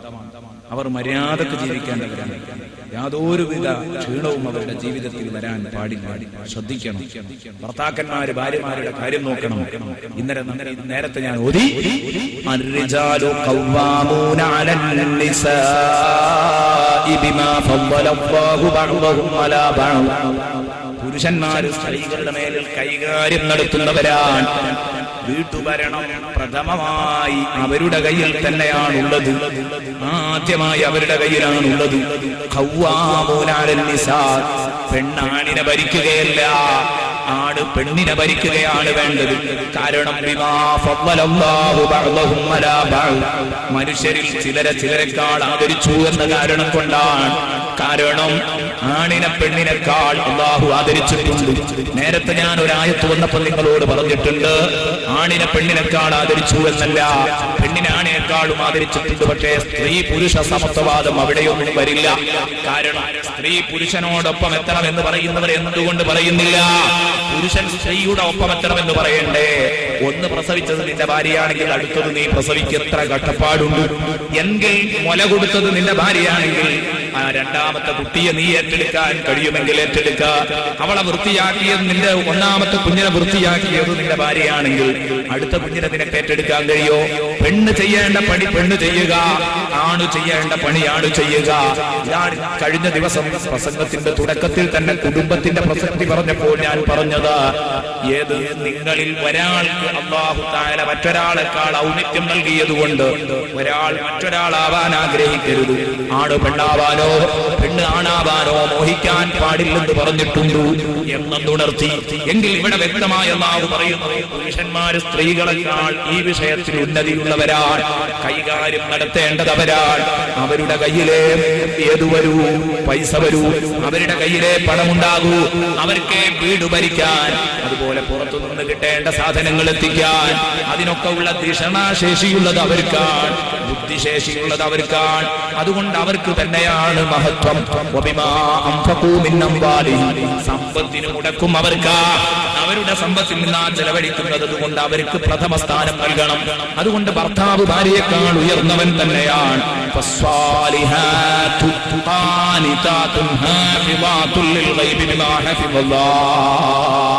ഭർത്താവിന്റെ അഭാവത്തില് കാത്തുസൂക്ഷിക്കുന്ന, തങ്ങളുടെ ഗുഹ്യസ്ഥാനങ്ങൾ കാത്തുസൂക്ഷിക്കുന്ന, ഭർത്താവ് ഏൽപ്പിച്ചു പോയ കാര്യങ്ങളൊക്കെ കാത്തുസൂക്ഷിക്കും. ഭർത്താവിനെ അനുസരിക്കുന്ന പെണ്ണുങ്ങളാണ് കേട്ടോ നല്ല പെണ്ണുങ്ങൾ. അതിനിടയിൽ ഇത് നല്ല ഒരു ബന്ധം, ഈ സുദൃഢമായ ബന്ധത്തിന് ഉലച്ചിൽ തട്ടുന്ന രൂപത്തില് നിങ്ങൾ ആരെങ്കിലും പിണങ്ങാൻ ഒരുങ്ങിയാലോ, നിങ്ങളുടെ ഭാര്യമാരിൽ പിണക്കമുണ്ടാവാം. ആ പിണക്കത്തിന്റെ സ്റ്റെപ്പുകൾ ഖുർആൻ പഠിപ്പിക്കുന്നു. വല്ലാതീ തഖാഫൂന നുശൂസഹുന്ന ഫഅദൂഹുന്ന വഹ്ജുറൂഹുന്ന ഫിൽ മവാജിഇ വദ്രിബൂഹുൻ ഫഇൻ അത്അനകും ഫലാ തബൂ അലൈഹിന്ന സബീലാ ഇന്നല്ലാഹ കാന അലിയ്യൻ കബീറാ وإن خفتم شقاق بينهما فابعثوا حكما من أهله وحكما من أهلها إن يريدا إصلاحا يوفق الله بينهما إن الله كان عليما خبيرا.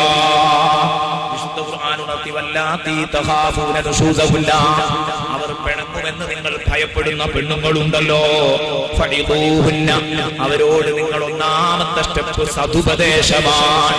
അവരോട് നിങ്ങൾ വഴു പറഞ്ഞു നന്നാക്കണം, അവളെ ഉപദേശിച്ചു നന്നാക്കണം. മോളെ വിഷയം കടുപ്പമാണ്, ഞാൻ പറഞ്ഞത് കേട്ടില്ലെങ്കിൽ നിനക്ക് വരാനുള്ള ശിക്ഷ ഗൗരവമാണ്. നമ്മുടെ ഈ ജീവിതം കുളം തോണ്ടി പോകാൻ പാടില്ല. ഇത് മര്യാദക്ക് നമ്മുടെ മക്കളെ ഓർത്ത് ഞാനും നീയും ഐക്യത്തിലും പൊരുത്തത്തിലും കഴിയണം എന്ന് വളരെ വിലയേറിയ സതുപദേശങ്ങൾ നൽകുക. അതിന് കേട്ടില്ലെങ്കിൽ നിങ്ങളവരെ കിടപ്പറയിൽ, നിങ്ങളവരെ മണിയറയിൽ വെടിയണം. കിടപ്പറയിൽ അവരെ വെടിയണം. അവരെ കൂടെ കിടക്കണ്ട എന്ന് പറഞ്ഞാൽ 2 റൂം മാറിപ്പോകണമെന്നല്ല. പറയട്ടെ, ഭാര്യയായിട്ട് പിണങ്ങുമ്പോൾ 1ാമത്തെ സ്റ്റെപ്പ് ഉപദേശിക്കലാണ്. പക്ഷെ ഉപദേശിച്ചിട്ട് ചിലപ്പോൾ പെണ്ണുങ്ങൾ നന്നായിക്കൊള്ളുന്നില്ല. ഓള് പറയും വയന്ന് ഞാനും കേട്ടണല്ലേ അങ്ങേപ്പുറത്ത് മറ്റേ കേസിട്ട് ഇട്ടു. ഉറപ്പാ? ഒന്ന് പറഞ്ഞു നോക്കണ്ടി. വയലാണ് വെച്ചു കൊടുത്തിട്ടുണ്ടെങ്കിൽ ഭാര്യയോടുള്ള, ഭാര്യക്ക് ഭർത്താവിനോടുള്ള കടപ്പാട് വെച്ചു കൊടുത്തു. എന്താ പറയണത്? അപ്പോൾ ഓള് പറയാം 5ാമത്തെ ദിവസത്തൊന്നും എടുത്ത് നിങ്ങൾ നോക്കി. കാരണം നമ്മളിവിടുത്തെ വയലിനെ പറ്റി എങ്ങനെയാണ് അതിന്റെ തർത്തീബ് എന്ന് ഓർമ്മയുള്ള പെണ്ണ് പറയും. 5ാമത്തെ ദിവസം നിങ്ങൾ 6ാമത്തെ ദിവസം മാത്രം അതിന് വാശി പിടിക്കരുത്. അത് അങ്ങോട്ടും ഇങ്ങോട്ടും ഒക്കെ സ്വാഭാവികമായിട്ട് പറഞ്ഞാലും ചിലപ്പോൾ നന്നായിക്കൊള്ളും. എന്നാ പിന്നെ നന്നാകാനുള്ള ഒരു മാർഗമാണ് അതിനേറെ കുറെ സോക്കേടുകളൊക്കെ മാറും. കിടപ്പിട സ്ഥാനം, കിടപ്പറ വെടി, അതിന് ജിമ്മാനി ബാപ്പാനി ഒന്ന് അറിയിക്കണം. അത് ഞാൻ പ്രത്യേകം ചിലരിത് കേട്ട് ആകെ ഈ സ്റ്റെപ്പ് ഒന്ന് പരിഗണിക്കാൻ വേണ്ടി ജിമ്മാനി ബാപ്പാനി ഒക്കെ അറിയിച്ചാൽ ഈ വേറെ റൂമിൽ ഓള് വേറെ റൂമിൽ അങ്ങനെയൊന്നും വേണ്ട.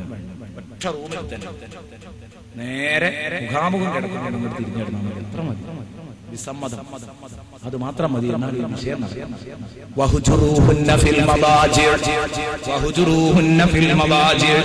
അതിനും നേരെയായില്ലെങ്കിലോ, അതിനും നേരെയായില്ലെന്നോ, ഇനിയും നേരെയാകുന്ന പോലല്ല.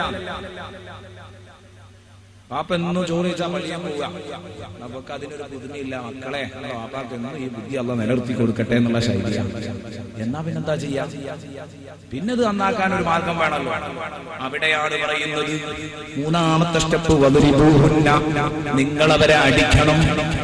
അദബ് പഠിപ്പിക്കാൻ, ശീലം പഠിപ്പിക്കാൻ, മര്യാദ പഠിപ്പിക്കാൻ ചെറിയ ഒരടി അടിക്കണം. അത് തന്നെ ഹദീസിൽ കാണാം. പൊട്ടിപ്പൊളിയാത്ത അടി, ഗൗരവമേറിയ പരിക്കേൽക്കാത്ത അടി. പരിക്കുണ്ടാവരുത്, പൊട്ടരുത്, പൊളിയരുത്. നല്ല വേദനിക്കാൻ പറ്റുന്ന രൂപത്തിലോട്ട് കൊടുക്കണം. അത് ആ ഘട്ടത്തിൽ, ഏറ്റവും അവസാന ഘട്ടത്തിൽ ഇത് ചെയ്യാൻ പറ്റും. അങ്ങനെ അവർ നിങ്ങളെ അനുസരിച്ചു കഴിഞ്ഞാൽ, അവർ നിങ്ങളെ അനുസരിച്ചു കഴിഞ്ഞാൽ, ഇതിലേത് സ്റ്റെപ്പിൽ അനുസരിച്ചാലും ശരി, പിന്നെ അവരുടെ മേൽ ഒരു മാർഗവും നിങ്ങൾ തേടരുത് എന്ന് പറഞ്ഞാൽ തന്നെ കേട്ടു. അല്ലെങ്കിൽ കിടപ്പിട സ്ഥാനത്ത് നിന്ന് മാറ്റിയപ്പോഴേക്ക് കേട്ടു. അല്ലെങ്കിൽ ഒരു അടിയും കൂടെ കിട്ടുന്നത് വരെ കാത്തുനിന്നു. അതോടുകൂടി മാറി.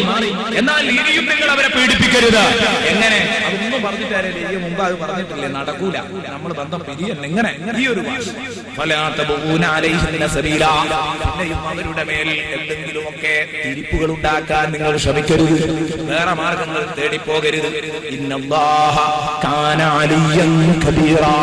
അല്ലാഹു അത്യുന്നതനാണ്, അല്ലാഹു വലിയവനാണ്. എന്റെ ഖുർആനിൽ ആ ഓരോ പ്രയോഗത്തിനും അർത്ഥം ഉണ്ടാവും. ഓരോ ആയത്തിന്റെയും ബാക്കിലുണ്ടാവും ഇന്നല്ലാഹ കാന അലീമൻ ഖബീറ, ഇന്നല്ലാഹ കാന അലിയ്യൻ കബീറ, അല്ലാഹു ഗഫൂറുർ റഹീം. ഇങ്ങനെ ചില ആയത്തുകളൊക്കെ അവസാനിക്കും.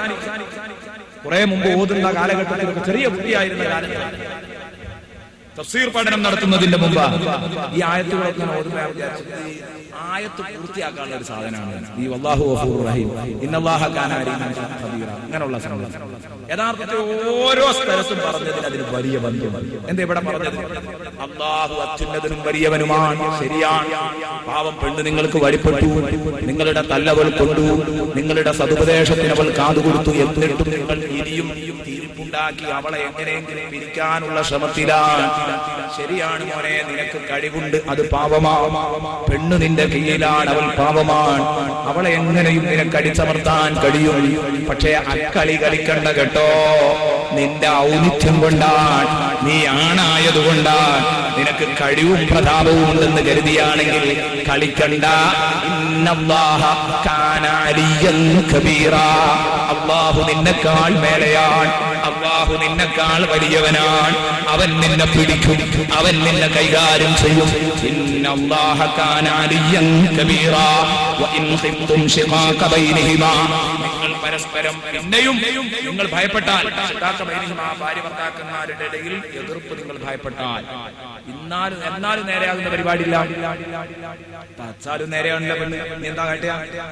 എന്നാ പിന്നെ നാട്ടുകാരുടെ രണ്ട് കുടുംബങ്ങൾ നിങ്ങൾ പറഞ്ഞേക്കണം ഹക്കമം മിൻ അഹ്ലിഹി, ഇവന്റെ കുടുംബത്തിൽ നിന്ന് ഒരു വിധികർത്താവിനെ, വഹക്കമം മിൻ അഹ്ലിഹാ, അവരുടെ കുടുംബത്തിൽ നിന്ന് ഒരു മധ്യസ്ഥനെയും. ഈ രണ്ട് മധ്യസ്ഥന്മാരും വന്ന് അവർ രണ്ടാളും മസ്ലഹത്തുണ്ടാക്കാൻ ഉദ്ദേശിക്കുന്നെങ്കിൽ ഞങ്ങളൊന്ന് മദ്യം പറഞ്ഞു നോക്കട്ടെ, ഒത്തുതീർപ്പാക്കാൻ ടെക്നിക്കുണ്ടാക്കാൻ കഴിയുമോ എന്ന് നോക്കട്ടെ എന്ന് പറഞ്ഞാൽ നിങ്ങൾ അവരെ വിട്ടുകൊടുത്തു നോക്കണം. യുവഫ്ഫിഖില്ലാഹു ബൈനഹുമാ, അവർക്ക് മസ്ലഹത്തുണ്ടാക്കാൻ ഉദ്ദേശമുണ്ടെങ്കിൽ അല്ലാഹു അവർക്കിടയിൽ യുവഫ്ഫിഖില്ലാഹു ബൈനഹുമാ, നിങ്ങൾ വിട്ടുകൊടുത്തോ എങ്കിൽ യുവഫ്ഫിഖില്ലാഹു ബൈനഹുമാ, അല്ലാഹു അവർക്കിടയിൽ തൗഫീഖ് ഉണ്ടാക്കും, യോജിപ്പുണ്ടാക്കും. അല്ലാഹു അവർക്കിടയിൽ യജ്ഞിപ്പുണ്ടാക്കും. അവരെ അല്ലാഹു ഒരേ കൽബിന്റെ ഉടമകളാക്കും. ഇന്നല്ലാഹ കാന അലീമൻ ഖബീറാ, അല്ലാഹു ഓരോന്നിന്റെയും ഉള്ളറിയുന്നവനാണ്. ഇപ്പണങ്ങിയ രണ്ടുപേരെ എങ്ങനെ യോജിപ്പിക്കണമെന്ന് അല്ലാഹുവിനറിയാം. എന്തെല്ലാം സൂത്രവാക്യങ്ങളാണ് അതിനുള്ളതെന്ന് അല്ലാഹുവിനറിയാം. അതുകൊണ്ട് അവരെ യോജിപ്പിക്കും.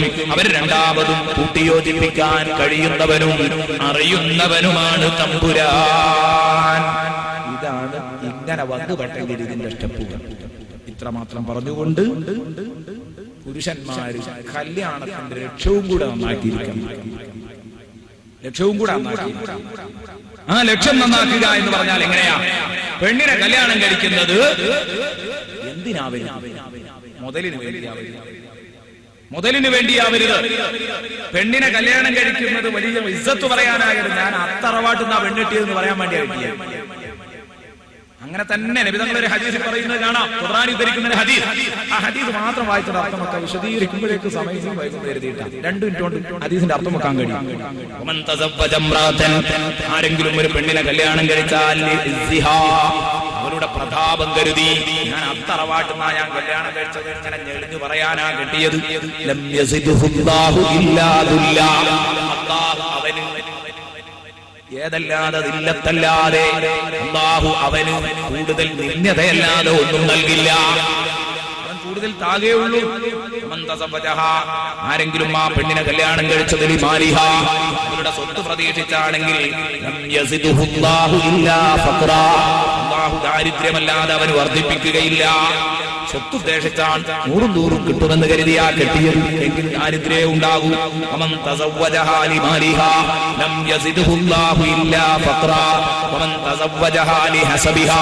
ആരെങ്കിലും തറവാട് ഉദ്ദേശിച്ചാണ് പെണ്ണ് കെട്ടിയതെങ്കിൽ